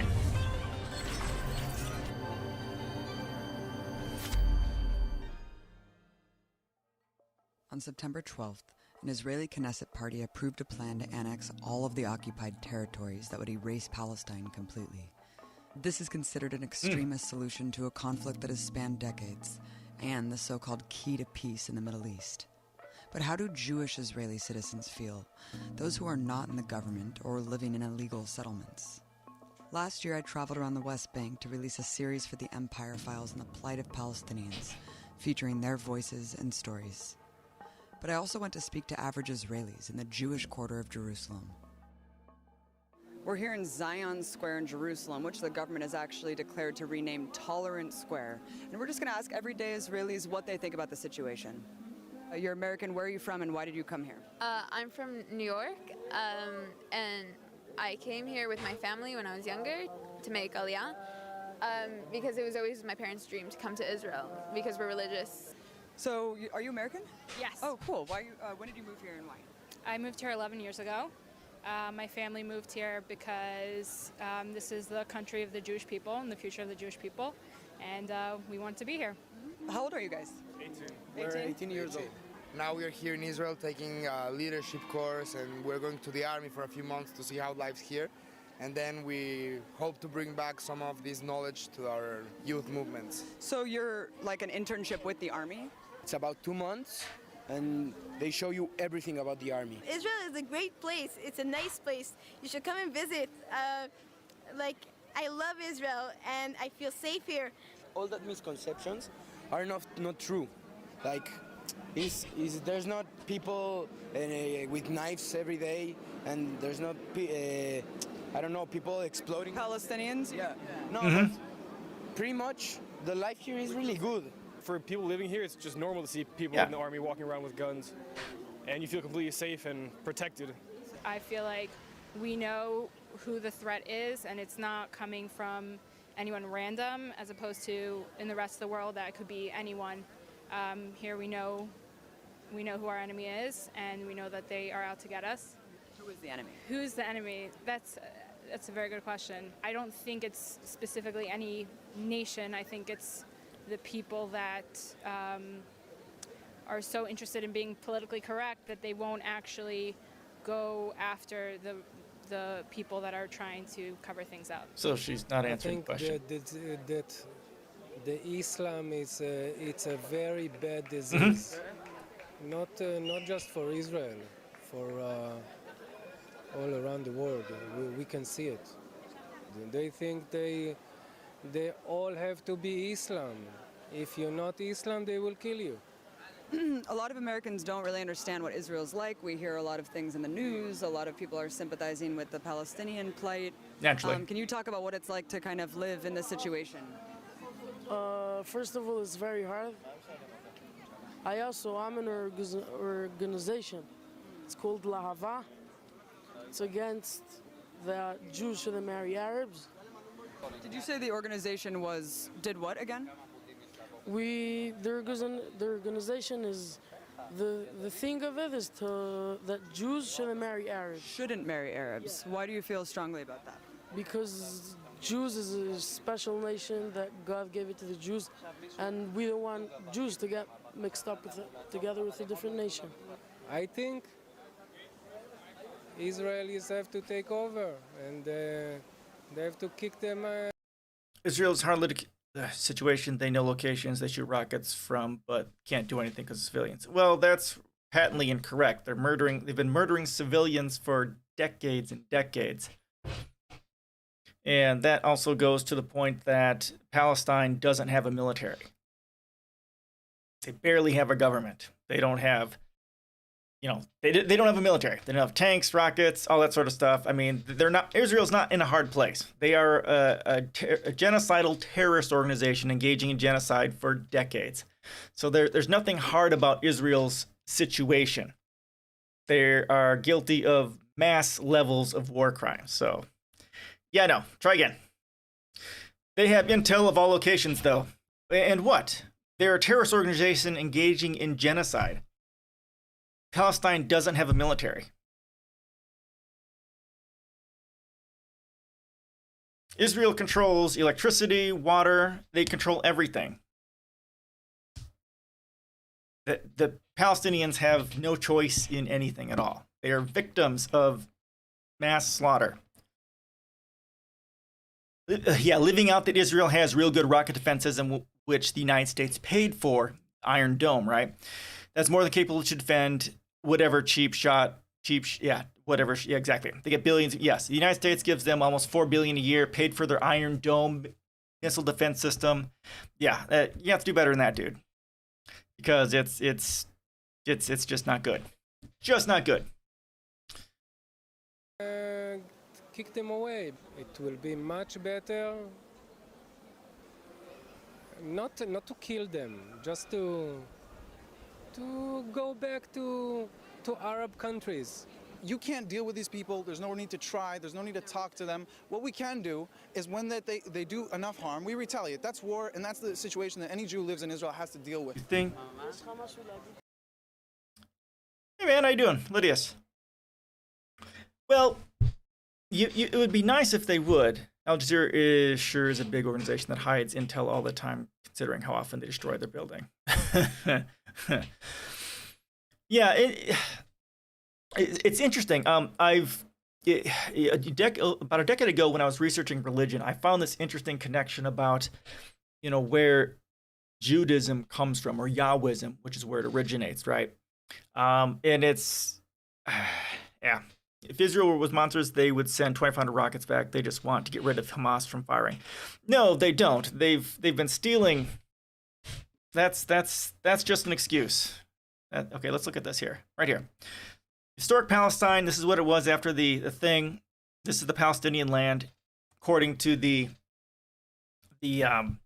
whatever partition. Yeah, the UN partition plan. This is what's left of it. This is what Israel has stolen. All this land is what Israel has stolen. This is not about self-defense. This is about genocide. This is about stealing the land and kicking these people out. You're deluded to think about that. Yeah. You can find plenty of these. I wish I could find another one which had more information. This is all the UK? It could be. I don't know much about this. This is just the first one that I found. Yeah. Oh, yeah. Here's Trump's plan. Again, I don't know as much about this as I definitely should, but there's a lot of this going around. Every country is formed from occupation, namely Americans. Yep. True statement. Every Western country is guilty of genocide. That is exactly right. And, what I say here is that no one is illegal on stolen land. And that's very much appropriate for all places that white people have come from, especially the United States. The United States is founded upon slavery and genocide. That is a true statement. So no one is illegal on stolen land. So this bullshit here is, it's bullshit. It's genocidal bullshit. על מה? גם ככה ערבים, מקסימום. אוקיי. בסדר בעברית? פשוט מאוד. צריך להיכנס לשטחים. Right, and when we talk about, true, the U.S. should give their land back too, and I think about that when it's specifically thinking about what to do about Israel, right? So in my policy, I say yes, Israel needs to give back all the land that they've taken from Palestinians, right? That's at least according to the first UN thing or whatever. And then, well, what about the U.S.? What about all the Western countries? Should we do that too? And then there's a level of hypocrisy that kind of goes with that, and I'm not sure how to deal with. So yes, that's exactly right, and I'm not sure what to do with that. Good point. וכל מחבל שעושה פיגוע צריך להרוג אותו, צריך להרוג את המחבלים, ואז הם יפחדו ולא יעשו לנו בעיות, והכל יהיה בסדר. הם יהיו בכפרים שלהם, אנחנו נחיה פה, לא צריך להיות ביחד, והכל בסדר. I think also that every Arab that doing a terrorism attack, we have to kill him, and not because he's an Arab, because he's a terrorist. I think you should also kick out the family. That should also apply to every person in Israel who is a terrorist, which is every single person in the IDF, right? Every person in the military, every person in the Israeli military, in the Israeli government, every single Zionist in Israel is also a terrorist, which needs to be kicked out as well as their family, you fucking hypocrite. Because it all begins with chinuch. How you say that? Education. Whatever they teach the kids does, it's families. Yeah, exactly. And he's exactly right. It starts with the kids and the families, which is exactly what Israel is doing to their kids. They're brainwashing them to being racist terrorists, to be genocidists. Oh my God. Seems that we need to... איך אומרים לאיש בערבית? כן, תגידי לי את המילה הזאת. נו, תגידי לי מילים, אני לא... אני לא יודעת לתרגם. I don't know how to translate really well. I think we should give them a country. If you're doing any problem, you just go in there to give them a country, and then it's going to be a war between... Oh my fucking God, dude. You're in their country. You're stealing their country. Countries, you know? If they're going to throw rockets, we're going to throw one big one and done. I don't think there's any answer to it. Really? There's only one way, like, I would carpet bomb them. You would carpet bomb them? It's the only way you could deal with it. Like, or try to stop them a different way. It never worked. You mean all Arabs or Gaza or? I believe that they, like, I hope to believe they're not, but I do think they are, because I don't trust them. You can't trust them, and that's the only way I believe that. Yeah, same in Germany. Politicians are so shocked what's going on, pretending to be some kind of spectator instead of maybe having some direct influence on the situation. Exactly. It's the entire West has the ability to do something, but ultimately they don't because they don't want to stand against the United States. In context of brainwashing, yep, exactly. And if you see that in the UN Security Council, right? The U.S. blocked the UN resolution to just say a word against Israel. And every single Western country, the Nordic states, Germany, France, Spain, they are all complicit in not preventing the violence in Israel, in Palestine, because they're too afraid of the United States. They have the ability to act, but they choose not to because the United States is a global terrorist organization. Totally not vile as fuck. True statement. The way is just to stop it completely. I think that we're miserable. The Arabs make a piguim and we need to kill Arabs. No. It's the indoctrination of psychopathic genocide. This is brought on, of course, by nationalism. Nationalism creates tribalism, which creates racism. Of course, Israel is a bit different because of, their history and the harms inflicted historically upon, Yahwists, the Jewish people and stuff like that. But still, it is a primary driver for this sort of bullshit. Don't blame the young people. They know nothing else than war. They're exposed to the government's propaganda. Yeah, exactly. And, like we talk here on my channel, right? We're all victims of our environment. And the children are victims of the propaganda and very effective brainwashing from the country.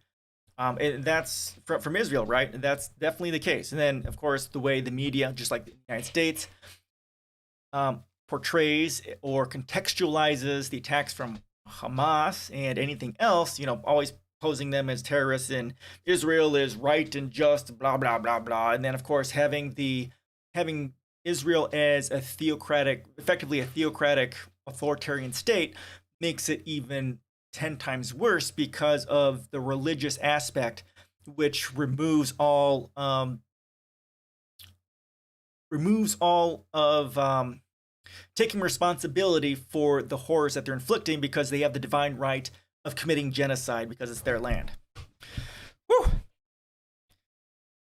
Target, it's portrayed as defense. Yep, just need to say, hey, either you knock it off or no aid from the U.S. Yeah, that's what I was saying, Elidius. The United States has the ability to pretty much put a stop to it. You stop the $3.8 billion per year, and you freeze all the accounts on everyone in the military. You in the government, you freeze the accounts for Israel that we have control over, and then you sent in U.S. troops and NATO troops to Palestine. Then Israel has to fire on a multinational conglomerate of military forces in order to attack Hamas. Then you deport all the Jews to there. Well, I wouldn't do that.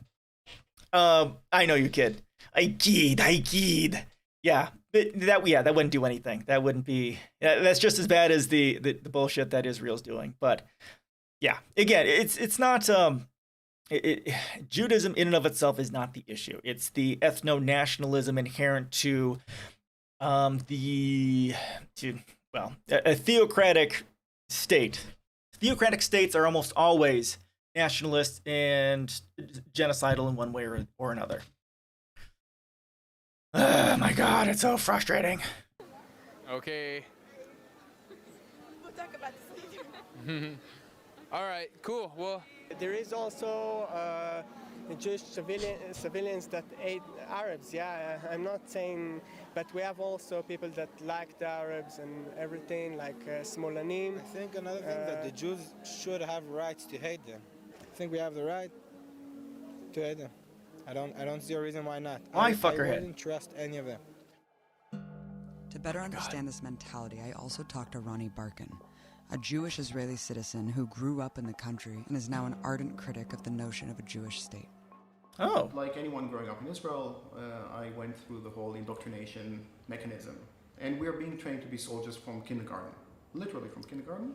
The moment I realized I managed to sort of overcome that indoctrination, then everything became very clear. Because the situation is crystal clear. One of the main successes of Israeli propaganda is to convince the world that the situation is complicated.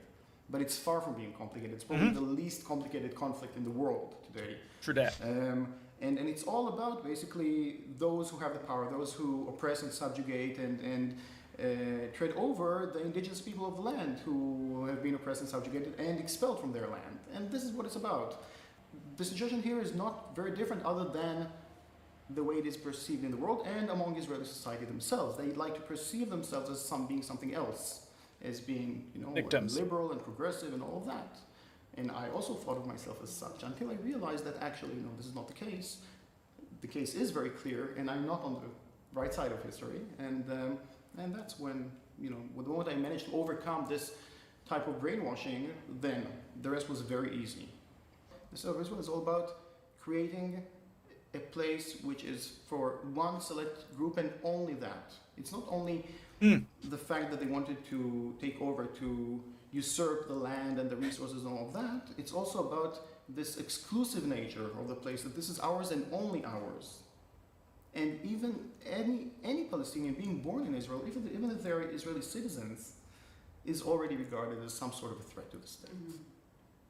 The need to segregate, the need to separate and not to interact with Palestinians is part of Israeli identity.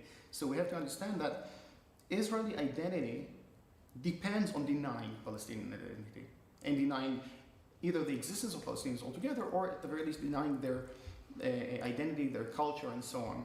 And also, right after the ethnic cleansing of Palestine, right after the Palestinians were expelled from their homes and became refugees, the very next thing that happened was that there was a concerted effort of mass looting of books and other cultural artifacts. Cultural genocide. Homes, which was led by the National Library in Israel. So it's for a reason that when we say existence is resistance for Palestinians, this is true. Just by very existing on their land, this is an act of resistance in itself. Even more so when they actually claim their rights, claim their... And Hans, how you doing, man?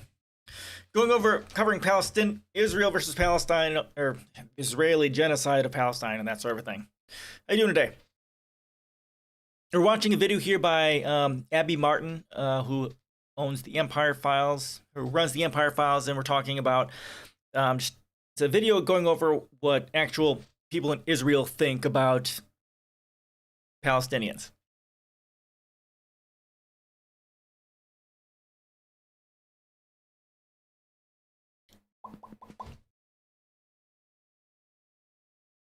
Their identity, do cultural work, like produce Palestinian culture, that is an act of war. After learning I guess not very highly. You would probably guess correctly. a lot in Jewish history and Israel history, I've seen that people make a big deal about a lot of different areas, but if you look back, correct me if I'm wrong, if you look back at the history, the areas, these places are really rightfully ours. If it was any other country that would have conquered these places or taken over these places, nobody would make a big deal. It's just because it's Israel and anti-Semitism and everything. They kicked us about 2,000 years ago, and we came back. We have Jerusalem. And that there is one of the core parts of why this is so bad. It's the religious drive. Again, I've talked about this a little bit, and I want to write about this. And I talk about this a little bit in my post on Religion Overview, is that because the drive and they have their religion to say this is our land rightfully, they get away and are absolved of any crimes because this is their chosen land, therefore they can do whatever the fuck they want. And it's hard to hold them accountable because religious reasons are held higher above humanitarianism, over being, not being a horrible human being.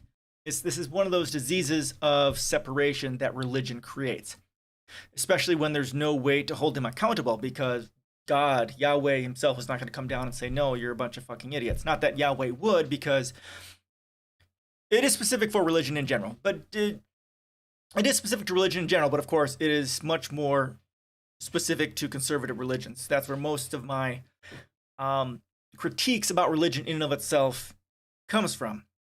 But yes, it is. I mean, Yahweh, divine entities don't exist, and they're not going to come down and say, hey, you're wrong, right? It's never going to happen. So they can say whatever they want, do whatever they want, and they can say they're God, whatever they are, says, yes, this is what they want, and then they get away with it.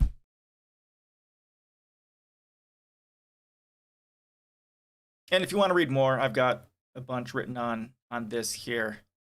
The issues with conservatism, with religion, and stuff like that. I think the Indians were not treated very well when the Western people. Well, of course not. Yeah, we covered that earlier, right? The United States, and pretty much all the entire Europeans as they spread it like a plague and virus throughout the rest of the world, engaged in genocide. Yep, that's here in the United States. That's all throughout the earth. That's exactly right. The United States is just as guilty for genocide and slavery as all other countries in the world are. All other white-leaning countries in the world. We built every stone here. Every stone, 3,000 years ago. Over here, This all is 3,000 years. this is the city of David. Most definitely. 2,500 years ago. All history of the Jewish people, and the Islam doesn't have history at all in this country. I think that they should actually look at a history book and look at the progression of history and who occupied Israel, go further back. So if it could be that the Palestinians occupied Israel, that's true, but who occupied that before that? And if you keep going back to the times of like the Bible, you'll see that it was indeed the Jews that did occupy. Palestinian, where are... Well, the thing is here, right? If you go back far enough, you find, if I remember this correctly again, you may have to correct me, that Judaism, which contemporary Judaism comes from Yahwism, from the Old Testament, from the Torah, and it originates in ancient Canaan. The Canaanites had like the northern and southern Canaan, which had their own set of gods, tribal gods in those areas, right? And Yahweh himself was not an overgod. Yahweh was just one of the many gods of the Canaanite peoples. Exactly. That's exactly the issue then, Alex. How far do you go back? You go back only as far as it is convenient for your argument, as always. And Yahweh, and this is once I read about this, Yahweh was just one of the many gods of the Canaanites, and Yahweh was a god of war and conquering. The moment you realize this, and then realize Christianity comes out of it, Islam comes out of it, things tend to make a little more sense. Yahweh, the God of the Old Testament of the Jewish people, is a God of war and conquering. And then lots of things, as you take them forward, start making sense. The Palestinian people during 4,000 years under the Ottoman? Answer me. Well, I'm the journalist here, so I don't... And how God punished is the sins? By other people. He said, he sent the Nazis, he sent, and now he sent Palestinian. Okay. But it's really rightfully ours if you. Well, this isn't propaganda. This is just Abby Martin. She's a journalist. She's just asking them what they think. Well, right, but why is there hate from Palestinians? Well, because Israel's committing genocide and has been for a very long time. It's the genocide of Israel which provokes, of course. I mean, I would hate anyone who's trying to kill me and my family and my people. That's just the way it is naturally. The oppressed hate the oppressor. Yeah, exactly. That's exactly the point. I mean, the moment that Israel decides to stop becoming a terrorist organization, committing genocide against the people, everything changes. Well, it's not magically, not instantly, but it would change like that. Because then they work together and they figure it out. But no, genocide is the primary point, and it's driven very powerfully by religion, by the religious drive and the religious authority by which they think they have the right to the land. And that is what is happening before I was born and still is continuing. Yep. Well, they could solve it by giving independence to Palestine in the West Bank. I don't know specifically about what areas, but I mean, they've already been given independence. I mean, we already looked at this, right?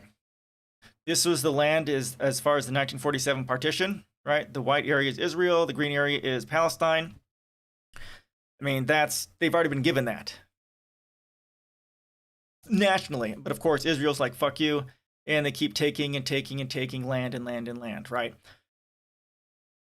It's already been done. It's just Israel doesn't give a fuck. Genocide, so they can claim all this stuff, so they can exterminate the Palestinian pest and reclaim their land by their divine right. Well, they could, but they're not going to. They're not going to because genocide is the point. But it's weird because Gaza is so separated. Yeah, I know. These things don't make much sense to me. I don't know the history of it or why or whatever, but yeah, it's kind of messed up. Kind of messed up. But here, at least, from 47, it's connected at least a little bit. Oh yeah, here it says Arab. Okay, here it says Arab. Where does it say? It doesn't say. Victor, how you doing? It's because Egypt protected the other side. Yeah, and they talked about that a little bit in one of the articles. I think Noam Chomsky was talking about it in one of the articles we're talking about. Yeah, it was Egypt and Iran and Israel are the kind of the issues with this, and especially U.S.'s backing of Israel in this area. How you doing, Victor? Where are you from? Oh my God, it's 5 o'clock. All right, we're gonna finish this. We're gonna get through this. Look at the history and at the wars, and we didn't even start a lot of the wars, and we conquered these places rightfully, like it's ours. You conquered them by war, you fucking broad. We brought the settlements in the... I wonder why in 2020 it's so scattered. Well, because of the genocide inflicted by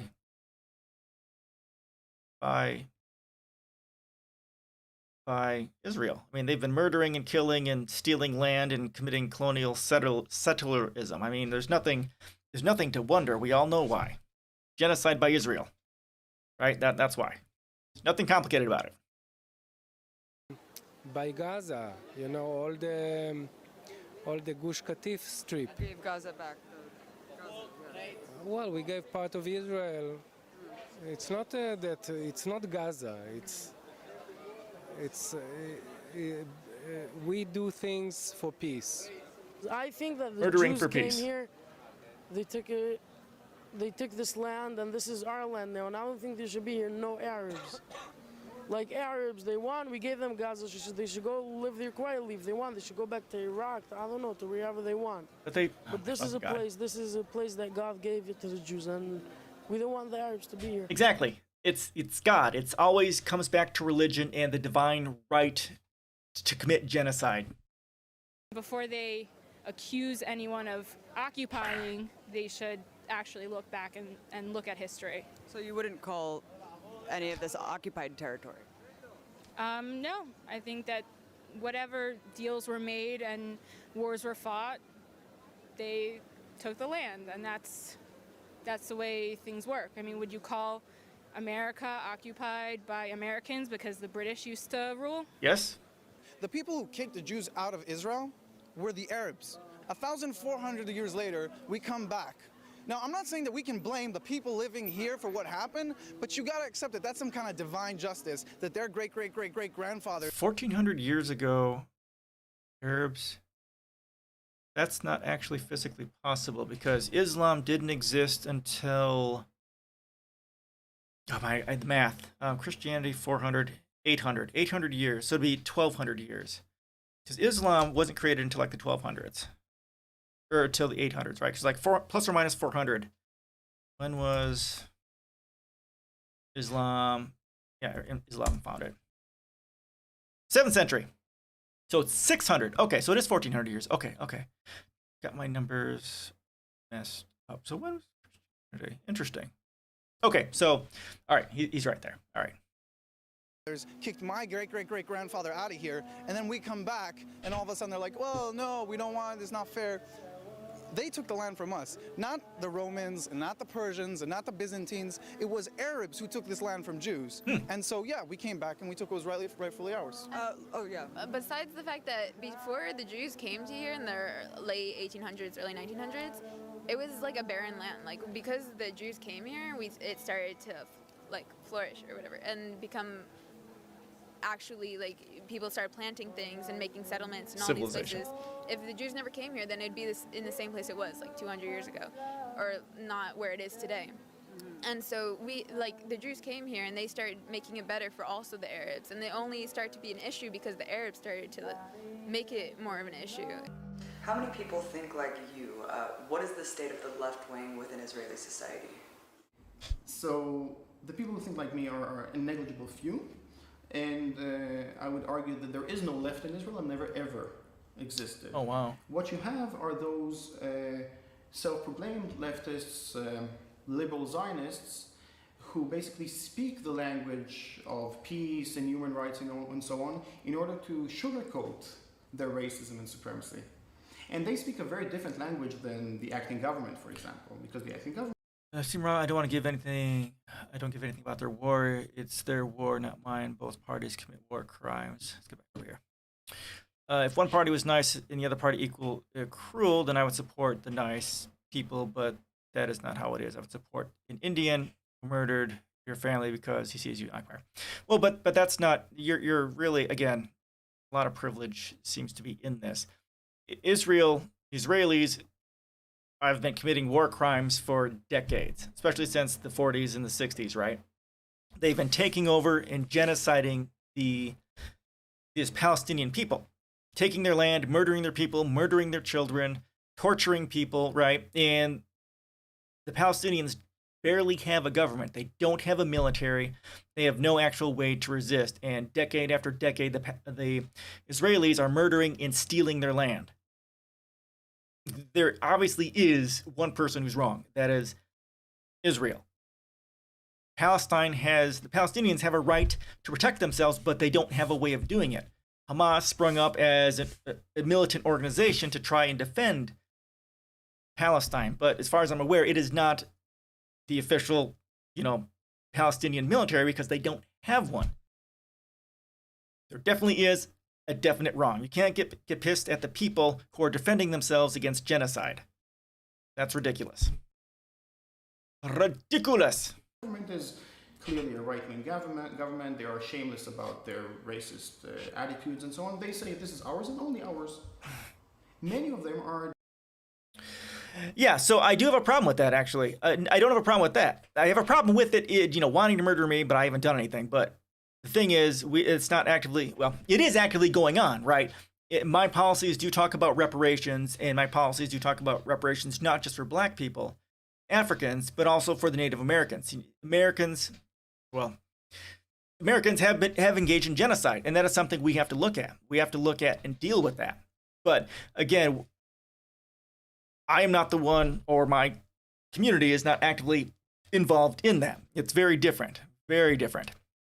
Different-ish, right? Palestine and Taiwan are both, in theory, non-existent states. USA, European Union, Australia. Right. And that is part of the problem. That goes into the systemic racism and the systemic racism that is prevalent in capitalism, and specifically with the United States. If the United States said yes to recognize them, I bet you there have been things that have gone through the UN Security Council, and the U.S. has said no to both of those. The United States could change that very quickly, but they choose not to. Where the United States goes, the rest of the world will eventually go. So if the United States recognized Taiwan and Palestine, things would change very quickly, especially if, like I say, they freeze all Israeli assets, BDS Palestine, work with NATO or whatever organization to send troops into Palestine to protect Palestine from Israeli genocide. Things would change very quickly. And the U.S. has all the power to do all of that. But they don't, because the United States is a terrorist organization. This is all good for them. Decent enough to say, yes, there was the ethnic cleansing of Palestine, and that's a good thing. The problem is that we haven't finished the job, that there are still Palestinians left in Palestine. With the other type of Zionists, with the so-called left in Israel, we cannot even agree about the basic facts. But for them, in order to feel that they are both Zionist and moral at the same time, they have to keep lying to themselves all the time, every moment of every day. So they have perfected this whole discourse of lies in order to lie to themselves and also in order to lie. Yeah, you're exactly right, and that is a problem. But what else is a powerless group of people, Palestine, going to do against a genocidal terrorist organization that has nuclear bombs, tanks, and planes? They have nothing. They have no way of fighting back. Hamas has a few rockets that they can throw, and Israel has Iron Dome and tanks and bombs and everything. It's fucking stupid to be pissed at Palestine for wanting to protect itself against genocidal terrorists. Come on, dude, check yourself. You got to do better than that on this channel. You have to do a lot better than this. I know you're better than that. Lie to the international community in order to justify their existence here in that. I think the occupation does have a role, a big role, and important. I don't think there should be no occupation at all, but in the occupation, things needs to be more. Yeah, and that's pretty much what it is. Pick a side. Either you support genocide or you support the victims. Do you get called a leftist a lot? Yeah, and I am a leftist. Is leftist a slur sometimes? Yes, it is. It is not a good way to be called in Israel. Israel doesn't want to compromise on security. They have to do a blockade. They have to kind of cut this off. It's ridiculous what people have to go through there, but it's also ridiculous what we have to do to keep ourselves safe. We don't want to fight with them. But if they ask for it, they will get it. And we're much stronger, much stronger. We are behave very gently and morally. Very gently with them. With rockets, a lot worse, and bombs, tanks. If the Russians was here, 2 days, they will kill all of them. If the American will be here, they will kill them 2 days. They don't care about human rights. They don't care about nothing. Israel's holding back. Very, very. But it's war, and civilians get killed in war, and it's a horrible, on their side, less on our Morally bombing refugee camps, exactly. Our side, but at the same time, we put money into protecting ourselves. Well, look, the refugees their situation is horrible, but no other nation in the world gets the refugee status that Palestinians do. The Palestinians, third-generation people, are still considered refugees. Of course. I had friends that were Canadian. They went on their passports. They wanted to see what the refugee camps were. They wanted to see what it was all about. They came back. They said it's nothing what I imagined it. Better than they imagined? Or? They said people were driving around with nice cars, people had nice houses, villas, things like that. They thought people were being oppressed, like living in tents. It's like they probably were, like maybe 10, 15, 20 years ago, like in the past. For them, in order for them to be Zionist and moral, in order for them to have a Jewish and democratic state, they needed, first of all and foremost, to create a Jewish majority by force, by driving away the indigenous people from their land. And this is how the state was founded. And immediately afterwards, they created a whole legal system that will make sure that those who have been expelled will never be allowed back, and those who remained on their land, because not everyone was expelled, will never be equal citizens. Unfortunately, what we hear on mainstream media, this so-called discourse or so-called debate between the right and the left is about that. It's about, do we want a large Israel, which is Arab-free, or do we want a small Israel, which is Arab-free? This is the debate that's taking place. Last question. There's this whole international movement of leftists and activists who want. So what is then different with you and the original Americans who want to murder you because he wants his land back? You say it's different, but I don't see much of a difference. You're not moving out of America to give it. Yeah, I know. And that's something I struggle with, Alex. And like I said before, and I don't know what that answer is because obviously we're here. But the issue is contemporarily, the United States is not actively currently engaged in genocide against the indigenous populations, at least not directly and immediately like they are. Now, you can make an argument for systemic and structural methods of racism and genocide to an extent, and you'd be exactly right, and I'm against all of that, right? But the current issue is the immediacy and the short-term violence that Israel is engaged in. That's the point. Now, again, we can go through reparations and all that sort of stuff. That's definitely something, it's part of my policies that we need to do, but of course, that's not a conversation with Israel. The only conversation with Israel is, how many do we get to murder today? How much of their land do we get to steal today, right now, this week? How much do we get to reclaim? It's about scope. It's about time. It's about this week. Right? That's what it's about. To boycott Israel for human rights violations, being here, seeing that, and what do you just think about that? I think the BDS movement, the leaders of the BDS movement, or everyone that thinks that Israel is bad, if they should read up about the topic, the other side, and they should come here and see how everybody's comfortable. People right now, they're looking of course the Israelis Israel are comfortable. in an apartheid state. And Israel is not an apartheid state. There's places, I mean, my family from 5 generations ago, they were from Jenin. You can't find one Jew in Jenin right now. I mean, it's totally Jew. Yeah, you're exactly right. I've never said otherwise. Because obviously every indigenous population all throughout the earth, especially, have suffered horrendously under white people, especially the Dutch, right? Who are the originators of capitalism, right? And every single white country in the world is guilty of genocide globally. No argument there. And the United States is very much a large part of that. I have not argued against that. You're exactly right.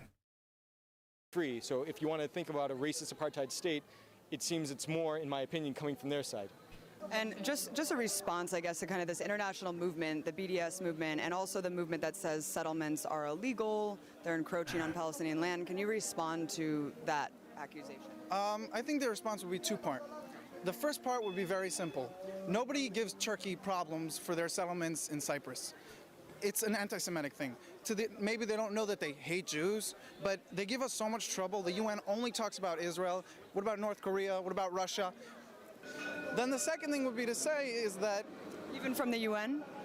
Completely from the UN. I mean, come on. You're talking about that we're worse than the North Korean dictatorship? Like, nobody in the world thinks that. So those people in the UN and all these peace activists, I mean, look, she's a woman. She's walking around however she wants here in Israel, right? There's female genital mutilation in Egypt, not very far from here. Why don't people talk about that? I think that, like, we should have not more rights. I think we have rights to build more houses for our citizens. And like a lot of things that Israel gets criticism for, other countries will never get it. What about the Palestinians? Don't they have rights to have houses not being destroyed by bombs and missiles?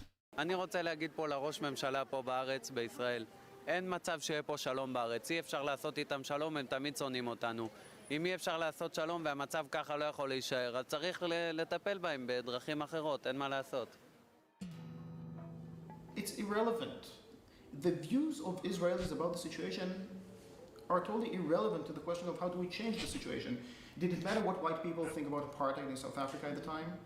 The question is, how do we end apartheid and how do we end Israeli crimes? You know, every Israeli official will claim to speak on behalf of the Jewish people and will even demand of Palestinians to recognize Israel's right to be a Jewish state and so on. I don't recognize Israel's right to be a Jewish state because it is not Jewish by religion. It is only Jewish by supremacy.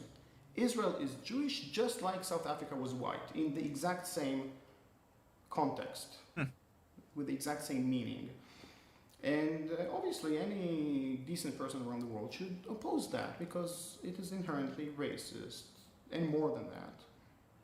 And it also happens to be very much against international law. So when we talk about Israel as an apartheid state, even though it's not exactly like South Africa, it neatly falls under the legal definition of the crime of apartheid, which is a very serious crime, one of the few crimes that is regarded as a crime against humanity.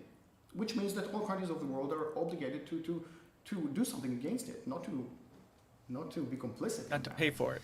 And what we're coming and saying is, no, there are basic fundamental Palestinian rights that must be respected. One of them is ending of the occupation, of course, but that's not the main issue. That's part of the issue. The other two rights are equality inside Israel proper, or what we call Palestine 48, and the rights of the refugees, which are being expelled from there since the very foundation of the State of Israel. These are fundamental rights. They must be respected. And now we can debate, we can argue about how do we implement these rights. I'm willing to discuss that. I'm not willing to discuss, should we have equality or not. This is not negotiable.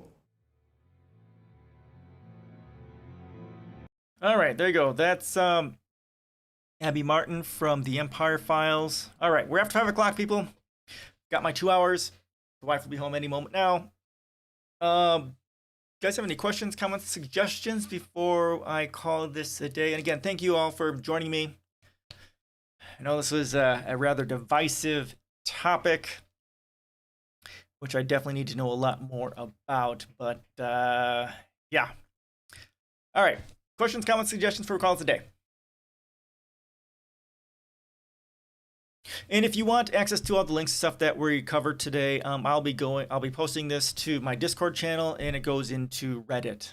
I post the links in Reddit, and then I post it onto Discord. So you can link over there and figure out all that sort of stuff. Also, this is being streamed to YouTube. You can check on my YouTube channel too, which is down below on Twitch if you see all that.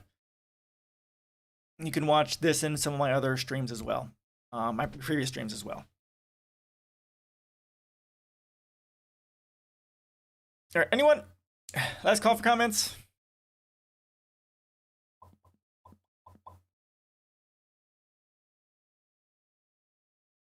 Yeah, I'm glad you made a gaming mind. Good to see ya. Here's a point: the Dutch are no longer in Africa. Yeah, we talked about that a little bit. No longer in Suriname, no longer in a part of the world with the exception of some islands in the Caribbean. Yep, Netherlands. Okay, yep. But those islands want to stay a part of the Netherlands, so when are the English moving out of the U.S.? Yeah, I know, and that's the question. I don't have that answer. When I think about this exact thing, as I've already said, right, we've already talked about this. There's a level of hypocrisy in there, which I don't know what the answer is. Obviously, I've got a bias because I live here, right? It's yeah, I don't know. I don't know how that gets dealt with. I don't know that answer. I don't know. But that's exactly, I think about that exact point too. Anyone else? Going once.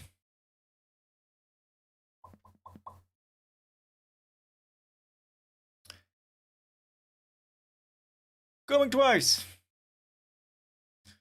CC disabled.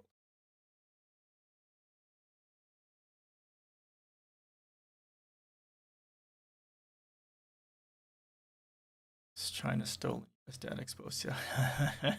Nice. All right, everyone. Thank you so much. Have a great weekend. And again, I stream on Tuesdays, Thursdays, and Saturdays. Tuesdays at 5 p.m. Central Daylight Time.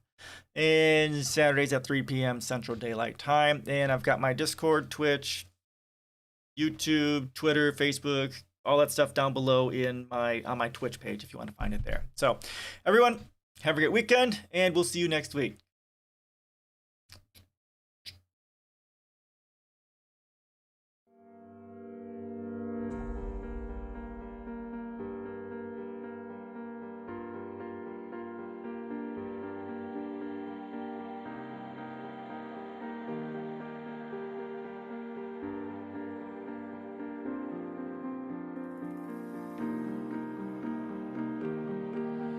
Just me and you, let's make up all the rules.